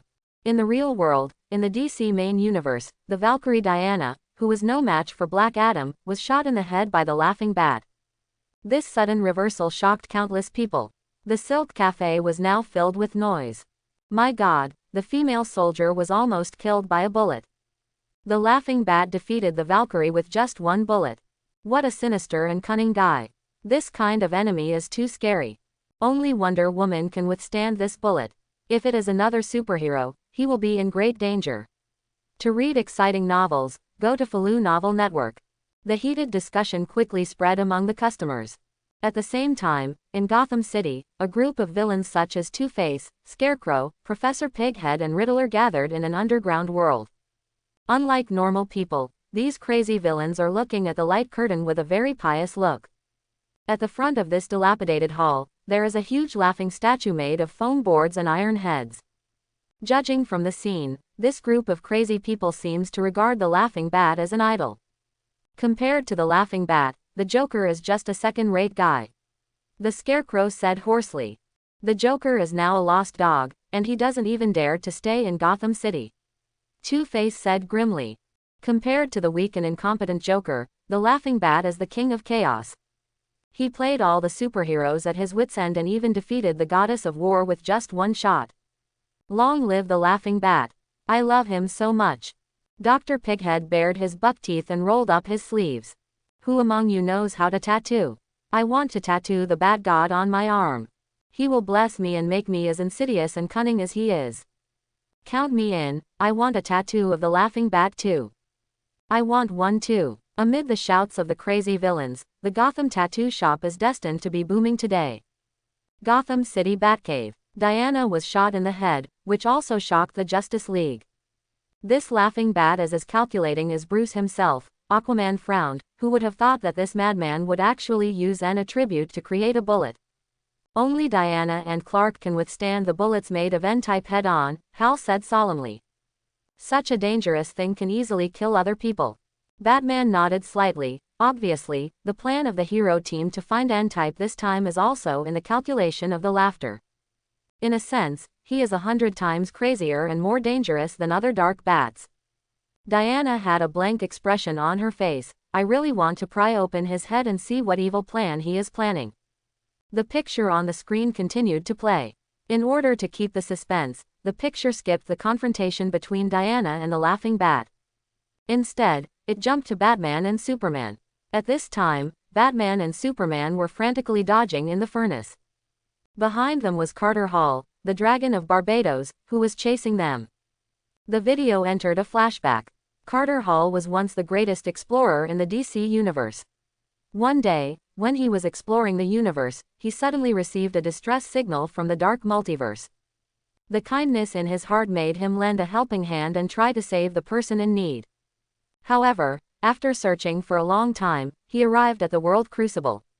These furnaces are the origin of the creation of all things in the world. When he learned about this, he suddenly realized that the guardian the furnace may be his ultimate pursuit in this life. In the following time, Carter Hall no longer traveled, but guarded beside the furnace, watching everything that was born in the furnace. However, what Carter Hall did not expect was that the reason why he received the signal from the dark universe and came here was not destined. This was actually a conspiracy of Barbados. Carter Hall, who chose to stay, was controlled by Barbados. Endless nightmares completely enveloped him. In these dark nightmares, Carter Hall finally collapsed completely. He fell and became a minion of Barbados. Time has come to the present. When Batman and Superman came to the furnace, but they saw that there was no light in the dilapidated furnace. There was only ruin and endless darkness shrouded in it. Batman, what should we do? Superman looked confused. The crucible had fallen into darkness. Could they really find a way to defeat Barbados here? Don't give up on Superman easily, Batman said calmly, even if there is endless darkness ahead. We can always find the only light in the darkness. Encouraged by Batman, Superman began to jump on the furnace following Batman's steps. The dragon Barbados was chasing him closely. The ground was falling apart. The two kept jumping on the collapsed rock. This is the world crucible, a place where the world is forged and the world's memory is recorded. Every time the two jumped, the most terrifying phantoms of their memories would appear in front of them. Crime Alley, the exploding Krypton, the crazy people in Gotham City, and the ordinary people that Superman could not save. So many memories pierced Superman's body like swords. His spirit was constantly stimulated in the process. The whole person began to become dazed. Hang in there, Clark. Think about our mission. Batman grabbed Superman's hand and pulled him back on track from falling into an endless nightmare. You follow me, Clark. I firmly believe that we can win, and we will definitely find the 10th medal. Batman led the way, running deeper into the furnace with his old steps. Clark followed behind. At this moment, the two of them were like hope wrapped in the night, running continuously on this dark and thorny road. Don't even think about getting through so easily. Hawkman's voice sounded from behind. The next second, a huge hammer smashed the road ahead into pieces. Batman and Clark barely avoided the attack of the hammer. However, Batman was already exhausted at this time. He lay on the ground helplessly, his body reaching its limit. But his eyes were still filled with determination. Superman on the side seemed to be possessed by the gods of misfortune. Bruce, I used X-ray to look at the bottom of the furnace. There is already nothingness there, there is no metal of hope anymore. We are late. No, Batman firmly rejected, there is hope. Even if darkness swallows us, as long as you are still in Clark. As long as Superman is still here, there is still hope for mankind. The huge body of the Barbados dragon has already approached. Don't resist any longer, I'll throw you into the darkness of the furnace. Are you ready to die miserably in the endless darkness? Batman immediately retorted, no, the Hawkman I know, he's a great hero. Not a villain like you. Carter Hall, what the hell is wrong with you? Can you wake up? The dragon of Barbados paused for a moment. A deep voice rang out from his mouth, there is no Hawkman now. Now there is only the dragon of Barbados. At this moment, Superman caught a glimpse of the bottom of the furnace. In the originally pitch-black nothingness, a light blue light was slowly rising. Bruce, look down there, there seems to be something. Batman looked over with difficulty, looks like we have to jump down and give it a try. What if there is a miracle? Superman was surprised, are you sure? What if there is a miracle? We have no way out, Clark, Batman said, we need to take a gamble, even if it means we will be crushed to pieces. The two looked at each other. A second before Barbados swung down the giant hammer, the two jumped to the bottom of the furnace. The light curtain turned black in an instant, leaving only a series of flames and a bat-like hissing sound. The audience watching the light curtain showed tension on their faces. Batman and Superman jumped, and they didn't know whether there was darkness or light ahead. I didn't expect that in such a desperate situation, Batman could still move forward firmly. This is the Batman I know. Tenacious and never give up. Superman is hope itself, and Batman is the one who protects hope. Wow, I'm so touched. Many viewers were moved by Batman's will. Their eyes were filled with tears.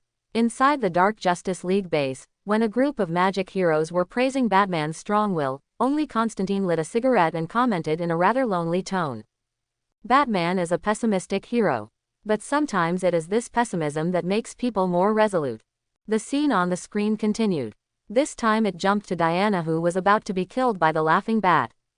The Laughing Bat put the headband back on Diana's head in a gentlemanly manner, although it was stained with blood.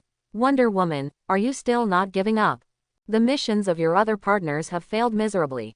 Sinogon's super cannon has been fired, and the beam full of reversal energy has successfully hit the core of the blue planet. Now the core is transforming into dark matter. It's too late, Diane, I just need to put this hammer in it. The door to the dark multiverse will be completely opened. By then, the Dark Army will flood into the main universe, and nothing can be changed. The Laughing Bat laughed crazily. How do you think the rumor that N-Type can hurt us spread? I let you know this on purpose, Diane. Now you have helped me gather all the N attributes, and everything is going according to my plan. The scene cuts to the huge cosmic tuning fork in Gotham City. Barbados, perched on the top of the tuning fork, lets out a shrill howl. Below, more monsters roar in response. Now, everything is ready. The final carnival queue of the Dark Army is about to begin. Diana, goodbye forever, the Laughing Bat gently stroked Diana's cheek. Then he disappeared in a burst of lightning. He still had to prepare for the Dark Army to descend on the main universe. As for Diana, Black Hawk would kill her. At this time, Diana was still in the stage of concussion in her eyes. She opened her eyes with difficulty, but saw Black Hawk waving her claws. She screamed and rushed towards her. Diana fought back hard, but because her injuries were too severe, she was almost torn in the throat by Black Hawk several times. Just when the seriously injured Diana was about to be killed by Black Hawk, the dying Diana broke out her last potential. She used all her strength to press Black Hawk to the ground. Let the sharp wings continue to tear wounds on the surface of her body. To read the violent novels, go to Philu Novel Network. The blood, and then Diana also died. The struggling Black Hawk read. I won't give up, no matter what. Diana wrapped the lasso of truth around her hand. A golden light suddenly lit up, dispelling the dead silence and darkness around her. When Diana raised her fist wrapped with the lasso of truth, a golden light burst out. At this moment, our Valkyrie once again gained the power to fight back. She punched Black Hawk in the face hard. The golden light burst out like a small-scale air explosion. The huge force instantly nailed Black Hawk to the ground. Black Hawk was scared and tried to crawl away using all four limbs. But she was pulled back by the Valkyrie in the next second. The iron fist wrapped in the lasso of truth hit Black Hawk again and again. One after another, air explosion ripples continued to erupt around. After swinging an unknown number of punches, Black Hawk under him suddenly said weakly, Diana. What happened? Kendra regained consciousness after being beaten by the lasso of truth. Where am I now? Wonder Woman struggled to get up from the ground and pulled Kendra up from the sunken ground. You are controlled by Barbados. Now, we have to get out of here quickly. I need your help. Kendra, who has regained consciousness, follows Wonder Woman to the Rock of Eternity. The so-called Rock of Eternity is actually a portal to the multiverse. And now, with the progress of the Barbados project, the portal begins to connect to the dark multiverse. We have to go through this portal and return to Blue Star as soon as possible, but there are endless monsters behind this portal. Diana said, Are you ready, Kendra? When Kendra indicated that she was ready, the two jumped into the Rock of Eternity. The next second, they appeared in the dark multiverse. At this time in the dark multiverse, countless minions of Barbados were gathering here waiting for the portal to open completely. The dark army that Diana and Kendra faced was composed of Nightmare Diana from various dark worlds. Like Nightmare Superman and Nightmare Batman, these Nightmare Dianas have different forms. There are Leopard Woman forms, God Killer forms, and even Cthulhu forms of Diana. In addition, on the plains farther away, various weird dark variant enemies are rushing towards her direction. Diana, what should we do? Kendra asked. There is only one thing to do now. Diana picked up the weapon on the ground. Come with me and do something. What's going on? Kendra asked. Roar at the enemy, let them know that the female warrior and her friends are back. The moment the voice fell, Diana raised her warhammer and rushed towards the enemy variants below. In the real world, the DC main universe, the Amazons on Paradise Island are all cheering loudly at this moment. They hold up their spears and shields and shout madly for the Valkyrie. The intellectual and mature Queen Hippolyta also has red eyes at this moment. Her eyes are full of pride. This is her daughter Diana, who will never give up the fight even in danger. In the base of the Dark Justice League, several female magic heroes also showed admiration. As expected of a demigod, a woman who can fight the god of war Ares, Zatanna said in awe. If I were to do it, I would definitely not be able to do it to her level. Raven's eyes sparkled. Big sister Diana is really strong, I admire her so much. Lady Shangdu smiled. It is precisely because of the existence of great heroes. Our world will survive catastrophe after catastrophe. Whether it is Diana, Batman or Superman, they are all indispensable heroes in this world. In the interval of discussion, the picture continued to flow. Unlike Diana's Jedi counterattack, in the other two battlefields, the battles of Green Lantern and Aquaman all ended in failure. Aquaman, Deathstroke, Green Lantern and Mr. Terrific. They were defeated by the Dark Bats again. Their bodies were dragged by the Dark Bats, just like transporting dead dogs. At this time, Barbados was howling in the sky. Along with the howling, countless black smoke gathered from the surface. The black smoke condensed into portals that connected the Dark Universe. Barbados' Dark Army is now pouring into the main world. Imitation Darkseid, Nightmare Superman, Wonder Cheetah, Black-Faced Giant Woman, Zombie Flash. Countless monsters of strange shapes and sizes poured out from different dark universes. Various superhero variant monsters are frantically destroying everything around them. At this time, Diana and Kendra have been fighting on this battlefield for 10 hours.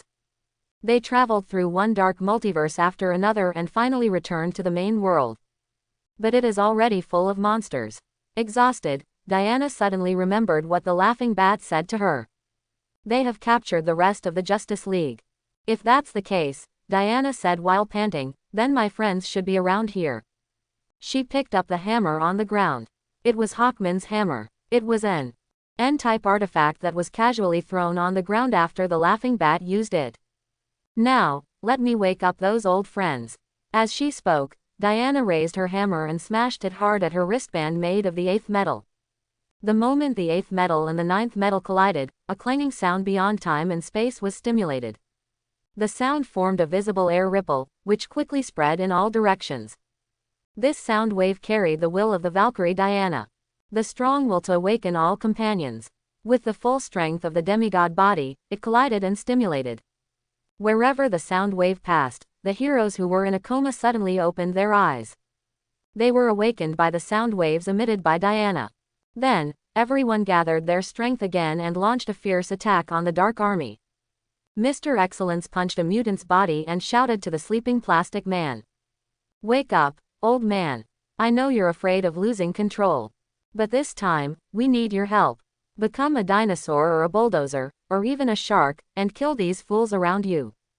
Mr. Excellence's roar made the spherical plastic man tremble violently. Then, the plastic ball opened countless rubber tentacles and extended. In the end, it turned into a fusion of the bulldozer pupil and sharks. The plastic man finally woke up. He transformed into a huge vacuum cleaner, and countless soldiers were sucked into the vacuum cleaner wherever he passed. In the blink of an eye, they turned into pools of blurred flesh and blood. The huge body of the plastic man dragged a large wave of dark troops. He turned his head and looked at Wonder Woman. Diana, you have to go through that portal.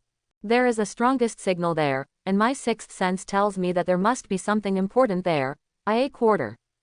As he spoke, the plastic man used his rubber arms to trap the replica Darkseid. Although this guy is a fake, his fighting power is still terrifying. The plastic man must entangle it to buy time for Diana and the others. The scene changed to the bottom of the world crucible. Superman and Batman were now immersed in the bottom of the furnace. Their bodies were being eroded by some kind of energy at the bottom of the furnace and were about to melt completely. Diana came to the world crucible through the portal. She wanted to go to the bottom of the furnace to explore the so-called strongest signal. But the Dragon of Barbados, Carter Hall, blocked her way. As the guardian of the furnace, Carter Hall would never allow Diana to get close to the furnace. Diana, who had been fighting the darkness for a long time, was now experienced. She saw at a glance that the monster in front of her was Hawkman. So she asked Kendra to throw the lasso of truth to tie Carter Hall's feet. She waved her wrist guard and Hawkman's hammer and stirred them together again. The huge sound wave penetrated Carter Hall's body. It froze in place, and its numb pupils regained their vitality. I am Carter Hall. I am Hawkman. Hawkman gradually regained consciousness. He finally recognized the identity of the person in front of him, and recognized who he was. However, the next second, a purple-black lightning pierced through his abdomen. It was Barbados. Barbados would not allow Carter Hall to betray him. So he sent down divine punishment and instantly injured him. Then, more lightning struck Diana and Kendra.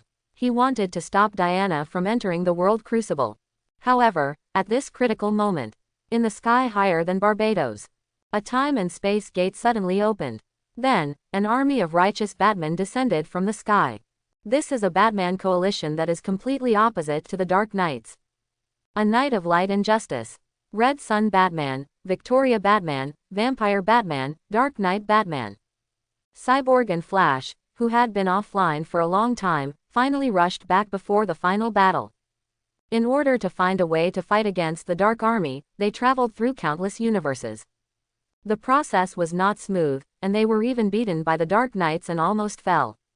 Fortunately, in one of the battles, the pure energy of the positive universe hit the Red Death. Barry Allen regained control of his body, and defeated the ruthless war demon together with the Flash of the main world. It's a pity that the whitewashed Red Death couldn't withstand the energy of the positive matter universe.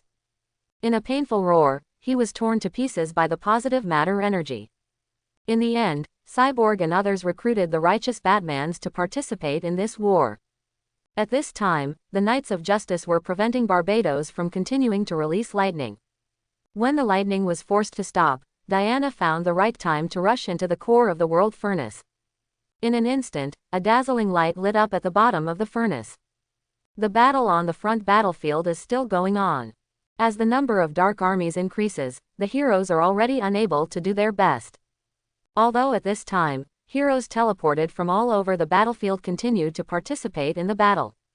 Green Arrow, Green Lantern Corps, Black Canary, Colossus. There are even Harley Quinn, Huntress, Deadshot, and Peacemaker. But facing the endless Dark Army, they still quickly fell into a disadvantage. More and more heroes fell, and they were tied to the tuning fork, providing energy for the portal.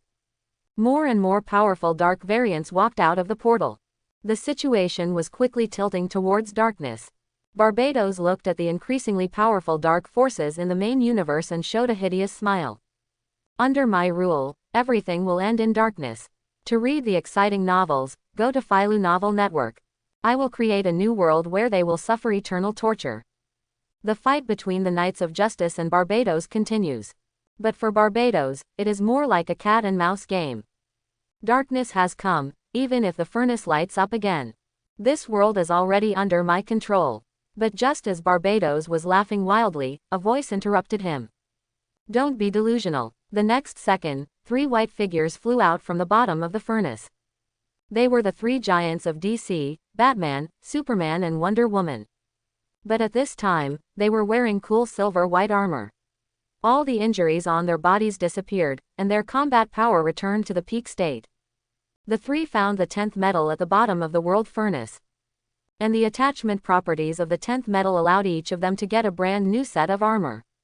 In the real world, the DC main universe, when seeing the 3 giants finally join the war again after going through untold hardships, the audiences from all over the world burst into tears. They were so excited that they raised their hands and cheered. Marvelous. As long as these 3 are here, there is hope for the world. The time for the Justice League to counterattack has come. Inside the Batcave, the members of the Justice League also subconsciously clenched their fists. This dimensional war has reached its final moment. Will the darkness win or the main universe win? All the answers will be revealed. Everyone in the League, I found Batman and Superman, Diana said using Cyborg's communication ability. Cheers suddenly rang out in the communication channel. Thank God, they are still alive. Superman also linked to Cyborg's inter-time and space communication channel. How is everyone? Flash. Flash replied immediately, all multiverses are falling apart, but we found some bad riders in the Hall of Heroes. They are helping us fight together. As he spoke, the three giants had already arrived at the main battlefield of Blue Star through the portal. When the heroes saw the brand new armor with a silver-white halo of Jowda on the three giants, they immediately asked, "What the hell are you wearing?" Batman said in a low voice, "This is the 10th metal from the world's furnace." The 10th metal. Great, it's secured now. The heroes cheered. When Barbados saw Batman and the others obtain the 10th metal, his extremely arrogant face suddenly darkened. "Servants, come on, kill them all." With Barbados' shout, the Joker dragon rushed towards the three giants with its fangs and claws. Its sharp teeth seemed to be able to tear apart all matter. Superman shouted, "Batman, hold on to me, I'll take you up." In response to Superman, Batman punched with a powerful iron fist. The iron fist hit the Joker dragon's cheek, and the huge force instantly knocked it to the ground. "I will go up by myself, Clark," Batman said in a low voice, and the next second, he rode on the Joker dragon. Soaring into the air, Joker dragon became Batman's mount, and he flew to the battlefield not far away. Not far away, Aquaman and Green Lantern were fighting with the Drowned Souls and the Killing Machine respectively. Seeing Batman falling from the sky, the two of them exclaimed, "Batman, you're back." Batman said nothing and projected a portion of the 10th metal onto the two. "This is gonna hurt, guys, but you gotta hang in there." The 10th metal transformed into a bat dart hit Aquaman and Green Lantern. The next second, accompanied by the explosion of a silver-white light curtain. Silver-white armor also condensed around the two of them. With the blessing of the armor, the combat effectiveness of the two suddenly increased. The Drowned Soul was hit hard on the rock by Aquaman's elbow. The Killing Machine was instantly disassembled into parts by Green Lantern. The situation reversed in an instant, and the heroes were inspired by the Big Three and began to fight back. Green Arrow broke free and rescued the heroes tied to the tuning fork, including the Teen Titans, the Suicide Squad, Damian, and Nightwing. They were all liberated. They stood up again and attacked the dark enemy again. The real world, the DC main universe. Heroes from all over the world saw their images appear in the light curtain. They all showed excitement. This feeling of saving the world and being projected on the big screen is simply great. Especially Harley Quinn and Poison Ivy, they screamed with excitement. "Look, I'm the hero who saves the world," Harley Quinn shouted. "No one knows how to save the world better than me." Poison Ivy was equally excited, although I don't like people who destroy the environment. But it feels good to see myself fighting the bad guys. In the Batcave, Aquaman smiled, "The new clothes look powerful and handsome. Maybe I should consider asking my personal tailor to make a copy of them." Hal Jordan, "The 10th metal can actually strengthen the power of the Green Lantern. It's an incredible substance." At this time, in a secret agency in MI, Amanda Waller looked at the picture on the screen with a frown on her face. "Now I have to suspect that this light curtain is a prediction of the future.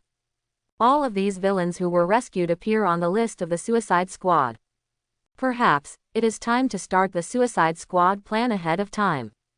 The images on the screen continued to play. Seeing that the situation was beginning to deteriorate, Barbados no longer hesitated. He opened his mouth, ready to release the strongest roar to kill all enemies. As a result, a huge body appeared in front of him the next second. Then, a hammer hit his chest hard. Looking in the direction of the hammer, it was Hawkman who had completely regained consciousness. Previously, Hawkman was seriously injured by Barbados' lightning attack. But when he fell to the core of the world furnace, the power of the furnace repaired him. Now, Hawkman, full of anger, returned to Blue Planet and beat up Barbados. More heroes joined the battle and attacked Barbados. This god and demon from the dark universe was a little overwhelmed at this moment. Especially the superheroes wearing the 10th metal armor. Every heavy blow could cause huge damage to Barbados. The situation completely tilted towards justice, and the Dark Army was quickly defeated under the attack of the heroes. The audience looked at the screen nervously. Just when they thought that the heroes of the main universe were about to completely break the darkness. The scene changed and came to an underground laboratory. Do you think I lost? No, everything is still in my plan. The Laughing Bat, who had not participated in the battle from beginning to end, was standing in the cave at this moment. When he realized that Barbados was finished, his final plan was about to begin. The Laughing Bat never cared about Barbados' life or death. In the Laughing Bat's bat cave, there were various complex instruments BDFG. In the middle of the instruments was a person with tubes all over his body, and not far from him was a brain that was constantly stimulated by electric current. The final plan is finally about to begin, Mr. Monitor. The figure sitting in the middle is the cosmic level monitor. The brain next to him is the brain of the anti-monitor. The two powerful gods, the supreme will that existed at the beginning of the universe, have now all become part of the ultimate plan of the Laughing Bat. Don't try to resist Mr. Monitor, Laughing Bat warned. I know this is a little complicated for you. After all, you have only been reshaped since the last multiverse crisis, and now you are no different from a baby. But that's enough for me. I'm going to build a bomb using your brain and the anti-monitor's brain, plus a little bit of my evil side. This Big Bang will destroy all the multiverses, and there will be no more matter and antimatter. The multiverse will disappear, leaving only a void of darkness. The real world, the DC main universe. The audience on the screen looked at each other and listened to the plan of the Laughing Bat. My God, the ultimate goal of the Laughing Bat is not to occupy the multiverse, but to completely destroy it. What kind of crazy person would make such a choice? Aren't the Monitor and the anti-monitor gods? Did the Laughing Bat capture a god alive? In the Batcave, the Justice League, who were originally in a good mood, looked unhappy again. Did he still fail to escape the plan of the Laughing Bat? The Flash pouted, this guy is simply too scary. Hal Jordan crossed his arms and said, I seriously doubt one thing now. He had a chance to kill Diana but gave up. If it weren't for Diana, the Justice League wouldn't have been able to find the 10th metal to fight against Barbados. Cyborg nodded, that is to say, the Laughing Bat has never been a believer of Barbados. He used Barbados, and his ultimate plan was to blow up all the universes. Diana looked grim, the Laughing Bat even plotted against Barbados. This is simply too scary. Many seemingly irrational behaviors now seem to be reasonable, Superman frowned. For example, why didn't the Dark Knights kill the Justice League several times? It's not just that they want to be used as batteries, it's very likely that the Laughing Bat instructed them to do so. The goal of the Laughing Bat from the beginning was not to defeat us, but to tear apart the entire multiverse. Those who figured it out felt their scalps tingling. A sense of unease that they were being plotted against filled their hearts. On the outskirts of Gotham City, the Joker had been hiding in a motel for several days. He stared at the screen with a frown. Plotting against the gods. The ultimate goal is to blow everything up. This is so boring. It's so boring that I want to kill this guy with my own hands. Dark Multiverse, I have 10,000 fun ways to play. But this no-name product is so rude that it destroys everything. What a boring guy. If I were there, I would have shot this idiot to death. Amid all the discussions, the screen continued to play. Just as the Laughing Bat was constantly adjusting the equipment and continuing to execute his plan, a deep voice sounded from outside the Bat Cave. To read the exciting novel, go to Falu Novel Network. This is also called the Bat Cave. The main universe's Batman appeared outside the cave and slowly walked inside. The Laughing Bat seemed to have anticipated Batman's arrival. He was not panicked, but said with interest, Bruce, the energy field here will inhibit your new armor. Now, it's just you and me. Batman walked into the cave, and the silver-white armor on his body disappeared.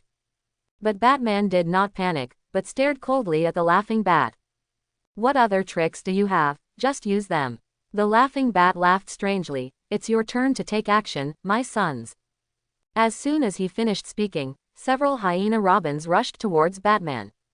Batman immediately threw out a smoke bomb. At the moment the smoke bomb exploded, he kicked a hyena robin away. Then he grabbed the throats of the other two robins. No matter how they struggled, Batman slammed the two robins together. In an instant, their heads were broken and bleeding. At the moment of throwing the two robins away, the Laughing Bat launched a sneak attack without any martial ethics. He punched Batman's mask. Blood spurted out suddenly, but Batman didn't care. He also swung a punch and hit the Laughing Bat's jaw heavily. The Batman who laughs swung out his right leg and kicked Batman hard in the face. Batman grabbed the Batman who laughs ankle in the next second and launched an elbow attack. The two Batmen kept fighting each other. The heavy blows made the two men bleed. In the real world, the main universe of DC, the audience witnessed the head-on collision between the two Batmen. A surge of hot blood kept surging in the chest. Not only ordinary people, but also heroes and villains from all over the world were staring at this bloody fight. Green Arrow, Black Canary, Catwoman, Harley Quinn, Nightwing, Damian. The heroes watched Batman fight. It was a battle between mortals, without any fancy moves. There were only the most direct and clean fighting skills. "You are nothing but a nightmare to me," Batman said hoarsely. "Nightmare? No no no, I am you," laughed Maniac while shaking his fist. "Your so-called principles are a joke to me. Do you think you can beat me? What do you think of this move?" At some point, a revolver appeared in the hand of the Laughing Bat. The next second, the gun fired. The bullet instantly penetrated Batman's lower abdomen. A lot of blood gushed out. The Laughing Bat did not follow martial ethics and used hot weapons. "My parents died with this gun," said the Laughing Bat, playing with the revolver in his hand with a smug look on his face. "I hit you in the stomach, but now I'm going to aim for your head. Are you ready, Knight of Justice, to meet your death?" After saying this, the Laughing Bat slowly pulled harder with his finger on the trigger. Bang! Time seemed to stand still.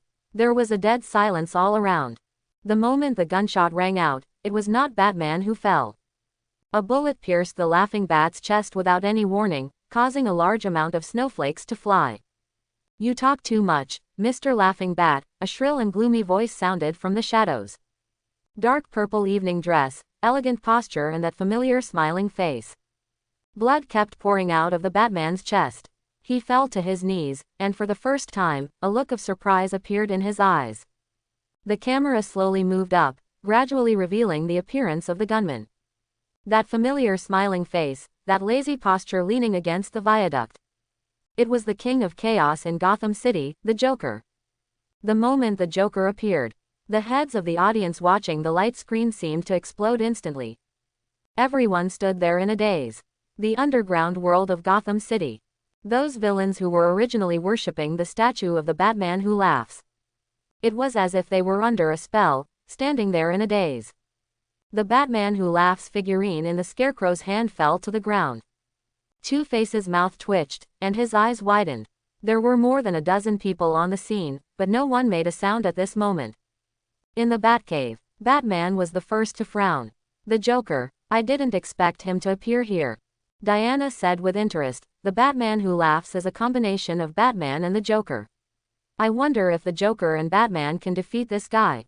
Superman had a complicated expression. "I didn't expect this troublesome villain to save Batman at the critical moment." In a suburban motel, the Joker laughed heartily. "As expected of me, I really shot this inferior product down with a bullet. What a comfortable scene, ha ha ha ha." The screen continued to play. The Joker entered the Batcave and came to Batman. Batman slowly stood up, holding his chest. At this moment, the former enemies, the Joker and Batman, have joined forces to fight against the Laughing Bat. One of them attacked the upper body and the other attacked the lower body. The swift attack made the Laughing Bat helpless. "Make it clear, never mention this again," Batman said, and sharp claws popped out from the tip of his fist. Instantly tore the arm of the Laughing Bat. The Laughing Bat was beaten back step by step. But he still said stubbornly, "You can't defeat me. Everything is in my plan." Before the Laughing Bat could finish, the clown interrupted. "Did you expect Batman and the Joker to fight side by side? The funniest part is that you're only Batman after all, and you can only prepare for what Batman thinks. But what about something Batman couldn't think of? For example, fighting alongside the Joker. He. The Laughing Bat knew he couldn't beat the two, so he tried to escape. But he was stopped by the Joker. "Come on, come on," to the camera. The Joker pulled up the embroidery pin on his chest, and the next second, a large amount of Joker gas gushed out on the face of the Laughing Bat. The Laughing Bat stretched out his hand to resist, but was grabbed by Batman's wrist. The next second, the Joker swung out a sharp blade and cut off all of the Laughing Bat's fingers. Blood splattered, and the Laughing Bat was finally confused at this moment.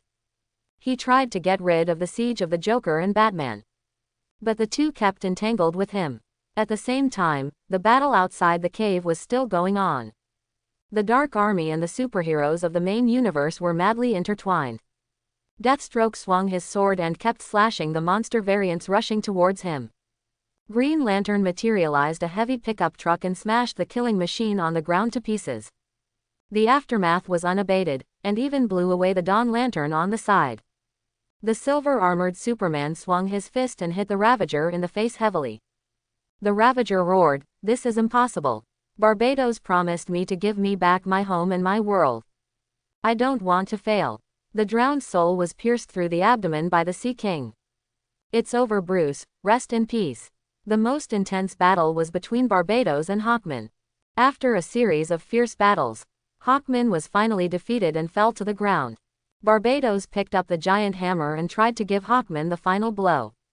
At the critical moment, Wonder Woman threw a pair of claws made of the 10th metal to Hawkman. "Kendra, go, now." Kendra flew high into the sky. Before Barbados's hammer fell, she turned into a silver-white meteor and slammed into his back. The sharp claws made of the 10th metal easily pierced Barbados' abdomen. The blood mixed with the roar of gods and demons resounded through the sky. No, on the other side, in the Batcave of Laughing Bat. As the fight continued, the entire cave began to collapse. Batman held the Watcher and evacuated outside the cave.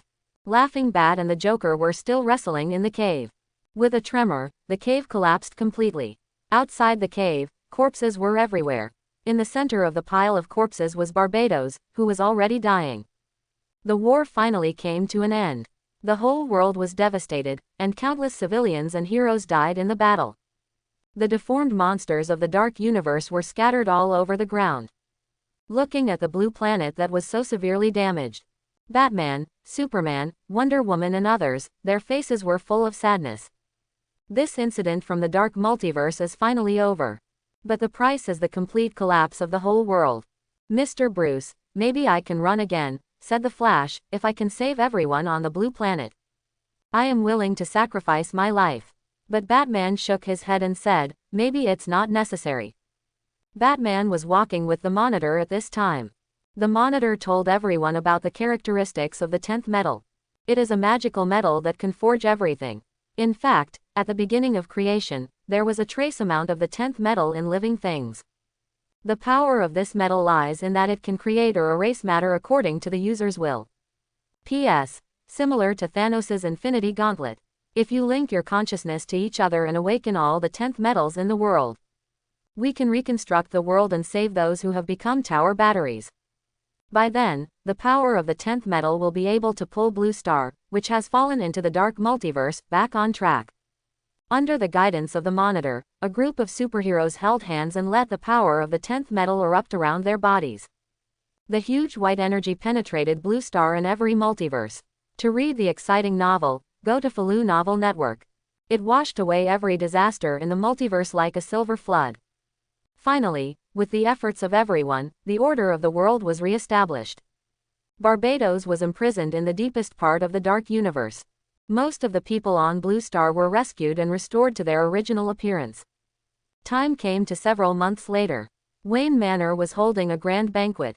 The guests at the banquet were all superheroes who had participated in the war. After playing, Batman called Diana and Clark to a separate room. "We must be prepared for the crises that may occur at any time in the future."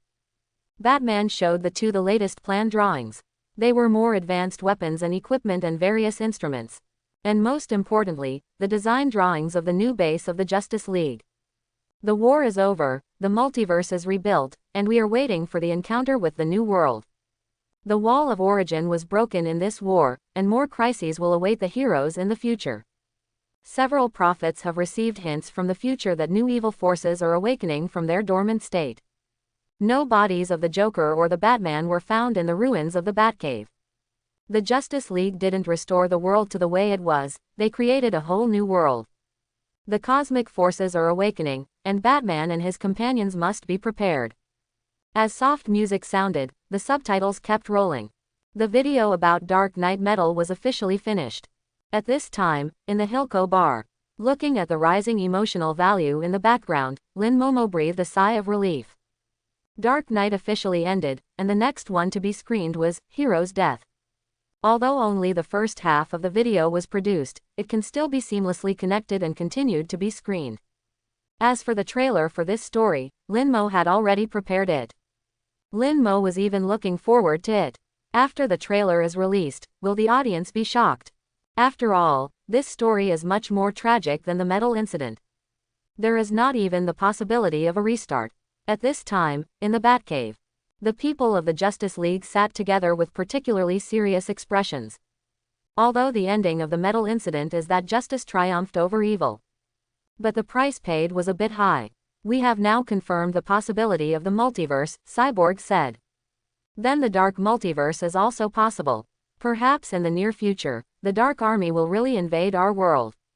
Superman nodded, so we must be prepared, no matter when the darkness comes. We must fight back as quickly as possible. Hal Jordan nodded, I will report the light curtain on the blue planet to the people of the Green Lantern Corps. The people who made these light curtains must be extraordinary. That's right, Diana nodded, the one who cast the light screen might be a god like the Monitor. He is telling us about the impending crisis in advance. The Flash smiled bitterly, although we won the victory at the end of the story, we must not relax our composure. If these light screen videos are seen by those evil people, especially the laughing bats, I wonder what kind of horrible conspiracy they will weave. Batman nodded, yes, we need a plan, a comprehensive and thorough plan. Dark Justice League base. Zatanna sighed deeply. I didn't expect that at the end of the story, the Joker actually cooperated with Batman. The key is that the Joker and the Laughing Bat don't seem to be dead. Raven rubbed his shoulders, this is really disturbing news. Constantine lit up another cigarette. While puffing, he said, this series of videos has come to an end. I wonder if the light curtain will continue to exist. Raven's delicate face showed a hint of anticipation. Maybe there will be more exciting stories to be shown, I am looking forward to it. Almost at the moment when Raven's voice fell, the extinguished light screen appeared again. Amidst a rather soft music, a new round of video series officially began. This is the most terrifying event the heroes have ever encountered.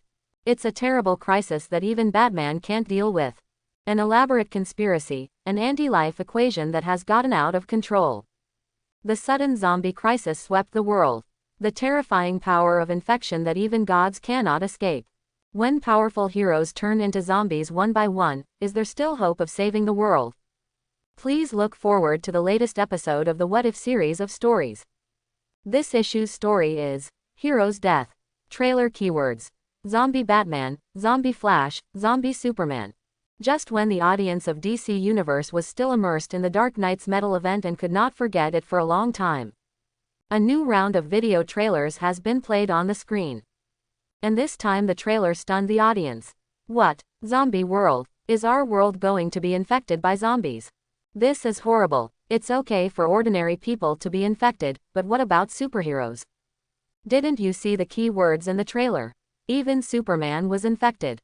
My God, what a desperate scene this must be.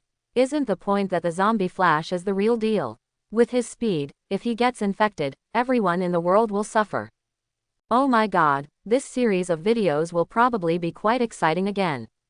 At the same time in the Batcave. After staying for a few days, the superheroes are ready to go home.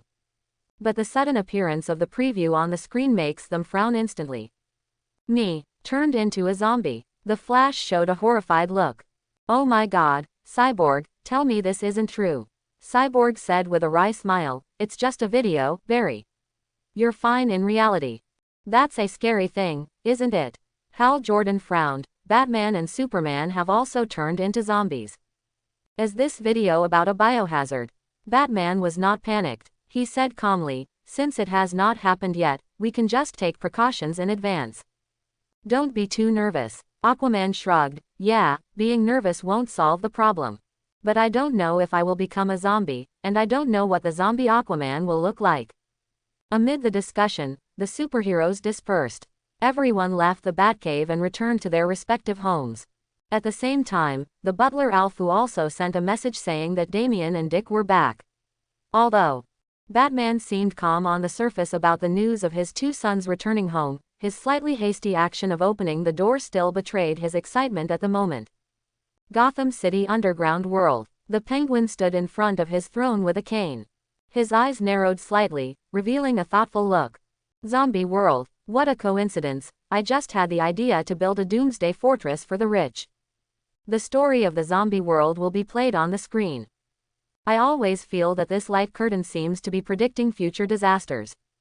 On the streets of Gotham City, two lively girls were walking around wearing gold and silver jewelry stolen from a jewelry store. Oh yeah, we're fighting zombies this time, Harley Quinn said excitedly. Ms. Pamela, are you looking forward to this story? Poison Ivy was a little listless today. Even robbing the jewelry store with Harley couldn't make her happy. Poison Ivy said uninterestedly, oh, the zombie world. What's wrong with you? Harley stopped in front of Poison Ivy, are you worried about something? We're best friends, you have to tell me if anything happens.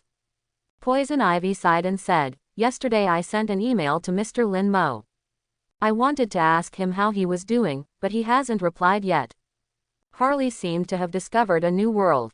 Mr. Lin, why did you think of sending him an email? Do you like her? How is that possible? Poison Ivy shook her head. It's just that he disappeared suddenly, and I was worried that something might have happened to him. Huh, I think you just like me. Harry laughed. Mr. Lin Mo is a master who can defeat a Bane with one punch, so there is no need to worry about him. But the email I sent. Poison Ivy was dejected. Mr. Lin, did you not receive it or do you not want to read it? Well, he probably doesn't want to watch it. After all, our previous meetings were not harmonious. Harley Quinn put her arm around Poison Ivy's shoulders and said, don't fall too deeply in love. Think about what happened to me. Now I got rid of the Joker, and I feel relieved. Harley's advice didn't work at all. Poison Ivy was destined to be emo all day. A day passed in a flash. After declining several employees' invitations to sing, Lin Mo walked towards his rental house alone. The reward for playing the video this time was the Green Arrow's archery. A rather useless ability, but Lin Mo was not discouraged. After all, things like lottery draws were originally based on luck. What Lin Mo cares most about now is how his hero's Death Tribulation trailer is received. For this reason, he specially looked through today's news and shopping mall posters. Without exception, all of them were about the hero's Death Tribulation. Analysis of the trailer of Gia. Especially the hot list on the internet. The top 3 are all discussions about the hero's death. Even the TV station invited experts to analyze the trailer frame by frame. It seems that the trailer's release effect is still good. If the trailer is popular enough, it will attract more people to watch it when it is officially released. For Lin Mo, a behind-the-scenes worker who relies on emotional value to become stronger, it is a good thing. The 4th to 8th hot list is a discussion about Dark Knight Metal. The focus of the discussion is nothing more than whether the video is a prophecy of the future or a fictional synthesis. Once the crisis in the video occurs, how to deal with it, etc. Among them, the 6th hot list aroused Lin Mo's interest. It was about the identity analysis of the mysterious person who cast the light curtain. Most people think that the caster should be a god or something like that. But some people think it is a human with some kind of prophetic ability. The comment area under the hotspot is full of analysis and speculation. Lin Mo simply flipped through it a few times and couldn't help but laugh bitterly. Because of a few genius comments, his position was really locked in the metropolis and its surrounding areas. But the process of pushing away is varied. In a word, it is a blind cat meeting a dead mouse. Silently clicked on these comments. Like, Lin Mo then walked towards the rental house on his own. Nothing happened that night. At 10 o'clock the next morning, under the attention of the public, the series of videos on Hero's Death officially began to be released. The first scene of the video was an extremely fierce battle scene. On the blue planet, Darkseid was leading his army of demons to attack the Earth. Under the joint efforts of the 7 giants of the Justice League, the army of demons on Apocalypse was finally defeated. To read the exciting novels, go to Falu Novel Network. Under the joint attack of the 7 giants, Darkseid was finally completely defeated. His jaw was shattered by Superman, and the whole person looked extremely miserable. There is only one reason for your failure, Batman said coldly, that is, you angered me. Darkseid was bound by the lasso of truth. He was forced by the 7 giants to swear that he would never come back to Blue Star again. Darkseid slowly stood up, his voice low and flat. I really won't come back, because my goal has been achieved. These are the words that Darkseid said while being bound by the lasso of truth. They are true words. The next second, the sonic boom channel began. Darkseid left the blue planet. The heroes looked at each other. Green Arrow, who was not far away, frowned and said, "You know, this was a good thing until Darkseid said the last sentence." Black Canary on the side looked puzzled. Does anyone know what he meant? No one answered Black Canary. The people of the Justice League did not know the meaning of Darkseid's words. In the real world, the main universe. Inside the Batcave, Batman stared at the screen. Alfred looked confused. Master, was Dakota defeated by your Justice League? The scene in this picture is exactly what you have experienced. Batman nodded, then shook his head. Everything was basically the same until Darkseid said that last sentence. But the Darkseid we defeated did not mention that my goal had been achieved. AFU scratched his head and said, I understand that this is what happened in the parallel world. Different branches at the same time point. Batman nodded thoughtfully. In that case, we don't have to worry about you turning into a zombie, Afu said with a smile. After all, the timeline doesn't match up anymore. No, Alfred, things can't be understood that way, Batman shook his head. If the configuration method of the zombie virus is announced, even if the crisis of Darkseid has passed, there will still be lunatics who will try to synthesize such a virus. We still can't take it lightly. In the secret laboratory of Lex Group in Metropolis, Luthor was holding a coffee cup, tasting delicious coffee while watching the picture on the screen. Okay, not far from him is Bizarro, the dormant Superman clone. Ever since the Dark Knight event was broadcast, a sense of uneasiness has been lingering in his mind. Only by getting close to Bizarro, the weapon, can he feel a little safe. This video seems to be something that happened in a parallel world. If those superheroes really become zombies, especially Superman, how can I save humanity? Luthor frowned. He thought about almost all the technologies and plans. But unfortunately, apart from kryptonite, it seems that there is nothing else that can restrain zombie Superman. But kryptonite alone is not very reliable. Luthor's eyes finally fell on Bizarro. If the zombie crisis really breaks out, maybe you will be the last hope. The picture on the screen is still playing. Soon, the people of the Justice League discovered something. Cyborg is missing. No matter what, they can't contact him. Just as everyone was anxiously discussing, Batman took out an instrument from his pocket. I have a location monitoring program installed on Cyborg. The monitor can scan the search signal covering an area of up to 2 light years. But the monitors show that Cyborg is not anywhere in the solar system. What? Just as everyone was showing surprise, Superman looked at Batman with a serious face. Does Cyborg know you are tracking him? Batman remained silent. The Flash beside him suddenly realized something and asked, Bruce, have you tracked down everyone? Batman subconsciously looked at Green Arrow beside him. He shook his head and said, no. Green Arrow touched his chin and asked, did you hesitate just now? Also, why are you looking at me? Did you only hit the locator on me and Cyborg? In the real world, DC main universe, inside the Batcave. Batman looked calm. I tracked everyone but Oliver. In my opinion, he doesn't have the ability to threaten the world. AFU said with a strange look on his face, if Green Arrow knew that you didn't install a locator on him, his self-confidence will definitely be hit. Batman grinned and said nothing. In Star City, in the Green Arrow team base, Green Arrow Oliver Queen has for the first time in my life, I felt particularly embarrassed. Why was I so stupid in the light curtain? Batman's look just now was very clear. I am the only one who has not been installed with a locator. Batman, he looks down on me. Black Canary on the side laughed so hard that tears came out. This is really embarrassing, Ollie. All other heroes have installed positioning except you. Mr. Batman must think that you are zero danger to him. Ha ha ha ha. The rest of Team Green Arrow couldn't help themselves at this moment. They held their stomachs and laughed. Only Green Arrow clenched his fists tightly. One day, Bruce Wayne. I want you to know the real terrifying strength of Green Arrow. In the editorial office of the Daily Planet in Metropolis, Clark, who has returned to work, seems to be busy with work. In fact, his eyes are focused on the light screen. If I hadn't watched the Dark Knight's metal video, I would definitely go to Bruce and ask him about the locator now. But now, Superman took the coffee handed over by Louise and smiled. Where did you buy this coffee? It tastes really good. The images on the screen continued to flow. The view came to Cyborg. At this time, Cyborg was tied to an operating table. His limbs and head were fixed tightly. A monster doctor with fangs in his mouth was examining his body. This is Apocalypse, Darkseid's lair. But the doctor came to Cyborg and spoke in a low and hoarse voice. It has long been believed that Darkseid possesses all of the anti-life equations. But in fact, he only mastered half of it. He attacked the Earth not for invasion at all, the Earth is worthless to him.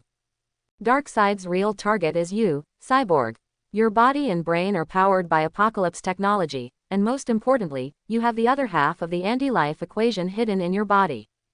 Hearing this, Cyborg was shocked. The anti-life equation is in my body. How is this possible? Before he could ask why, Darkseid had already come to him with the mother box. The next second, Darkseid pressed the mother box into Cyborg's body. By the way, pull out his tongue, Darkseid ordered. I don't want too much noise during the extraction process. Although Cyborg struggled with all his might, his tongue was eventually pulled out alive. Pain filled Cyborg's face. Under endless fear, Cyborg and the mother box completed the fusion. Then, Darkseid raised his arm. In front of him, a sonic boom channel suddenly opened. Then, a black lightning shot at Darkseid like a ghost. The figure was surrounded by black lightning, holding two giant axes, trying to cut Darkseid in half. As a result, Darkseid held his head down the next second. Real-world DC main universe. The Flash who returned to Midtown was stunned when he saw the black lightning. Black, Dark Walker. Darkseid actually caught the Dark Walker. The Flash kid on the side asked, Barry, what is the Dark Walker? In simple terms, it is the god of death with super speed. The Flash calmed down his excitement. Darkseid actually captured the god of death. What he is going to do next is probably very terrifying. Just as the Flash speculated. Next, Darkseid held the Dark Walker in his hand like a chick. His men inserted a huge syringe into the body of the Dark Walker. The other end of the syringe was connected to Cyborg. Poor Cyborg had just had his tongue pulled out, and was constantly hit by the power of the mother box. And now, the blood of the god of death was continuously injected into his body. With this operation, the entire laboratory began to flash a strange blood-red light out of thin air. Darkseid stood in the center of the light and took out his half of the anti-life equation. The anti-life equation was quickly rewritten at a speed visible to the naked eye. It was like some kind of program update, covering the underlying code layer by layer. Darkseid felt the supreme power contained in the new equation. He whispered with a deep gaze, the brand new anti-life equation is destined to be mine, Darkseid. But what Darkseid never dreamed of was that this upgraded formula that combined the mother box and the blood of the god of death contained a power that even Darkseid could not bear. When the new anti-life formula was injected into Darkseid's body, his face quickly distorted at a speed visible to the naked eye. At this time, Darkseid still retained a trace of reason. He only felt that his brain seemed to be drilled into by tens of thousands of ants in an instant. These ants gnawed at every nerve of his body crazily. The unspeakable pain seemed to explode from his skull. Darkseid was tortured by the severe pain and wanted to die. In order to suppress this pain, Darkseid crushed half of his brain. The assistant next to him just turned around. The next second, he was killed by Darkseid. Darkseid pierced the entire chest cavity. Darkseid went completely crazy. His powerful body kept rampaging around Apocalypse. Wherever he went, the earth shattered and the buildings collapsed. To read the exciting novels, go to Falu Novel Network. Finally, in order to suppress his pain, Darkseid jumped into the core of Apocalypse without hesitation. Accompanied by a huge explosion, the inside of Apocalypse expanded. The whole planet turned into a huge fireball. Then it exploded completely. The real world, the main DC universe. The audience saw the completely annihilated apocalypse. They all gasped. As strong as Darkseid is, he can't even withstand the power of the anti-life equation. He was so crazy that he directly smashed his own body. What kind of monster did he develop? In the Batcave. Batman stared at the screen with a frown. The body of Cyborg, the mother box, and the blood of the god of death seemed to have rewritten the characteristics of the anti-life equation. Darkseid was tortured to the point of going mad. Alfred was still a little frightened. Did Darkseid play with fire and kill himself? The scene on the screen continued to play. When Apocalypse was completely destroyed, the scene turned to a street in a city on Earth. The sonic boom channel opened, and Cyborg's body fell out of the channel. At this time, Cyborg's body was filled with a large number of anti-life equation viruses. The moment he connected to the Earth's network, the virus began to spread wildly on the network. Cyborg was terrified, and he tried to block this transmission. But it was too late. The mutated anti-life equation became a highly contagious virus. And this virus is not transmitted through the air. It's the internet. The new anti-life equation entered the internet in the form of a technological organic virus. All people connected to the network were completely infected in a very short time. This is a super virus that turns humans into zombies through the internet. The infected people held their heads in pain, and the severe pain forced them to tear their skin desperately. The whole street was constantly echoing with wailing and roaring. Seeing this scene, Cyborg was directly scared and stunned. I didn't expect that the virus developed with the anti-life equation would have such a terrifying ability to spread. And the most unexpected way of transmission is the internet transmission. In the real world, Detroit. Cyborg looked at the screen in shock. He saw humans being ripped apart by zombies. His eyes were filled with disbelief. I became the source of infection. This is too bad. It's done. Darkseid is so crazy. He even dares to use the body of the god of death for experiments. Cyborg's eyes are full of anxiety. Although the Justice League has defeated Darkseid before, no one can guarantee that Darkseid will not come back and kidnap Cyborg again. In the Lex Group laboratory, Luthor frowned tightly. He didn't expect that the zombie virus would spread in such a strange way. It spreads along the network cable and through the internet. This way of transmission is more difficult than air transmission. The most important point is that it is difficult to prevent in advance. I'm afraid that many heroes and villains will suffer. Luthor frowned even more when he thought of this. For a moment, he couldn't think of any way to deal with it.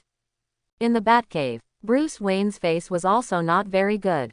If the Manor's pulse device is activated before the infection spreads, the people in the Manor should not be infected. AFU smiled bitterly. The key point is that if we don't know, there is no way to prevent this kind of thing. This method of large-scale infection along the network cable is unheard of. While chatting, two figures, one large and one small, came to the Batcave. They were Dick, the eldest son, and Damian, the youngest son. Mr. Wayne, the zombie crisis on the screen is very tricky. I hope everyone will support it and subscribe more.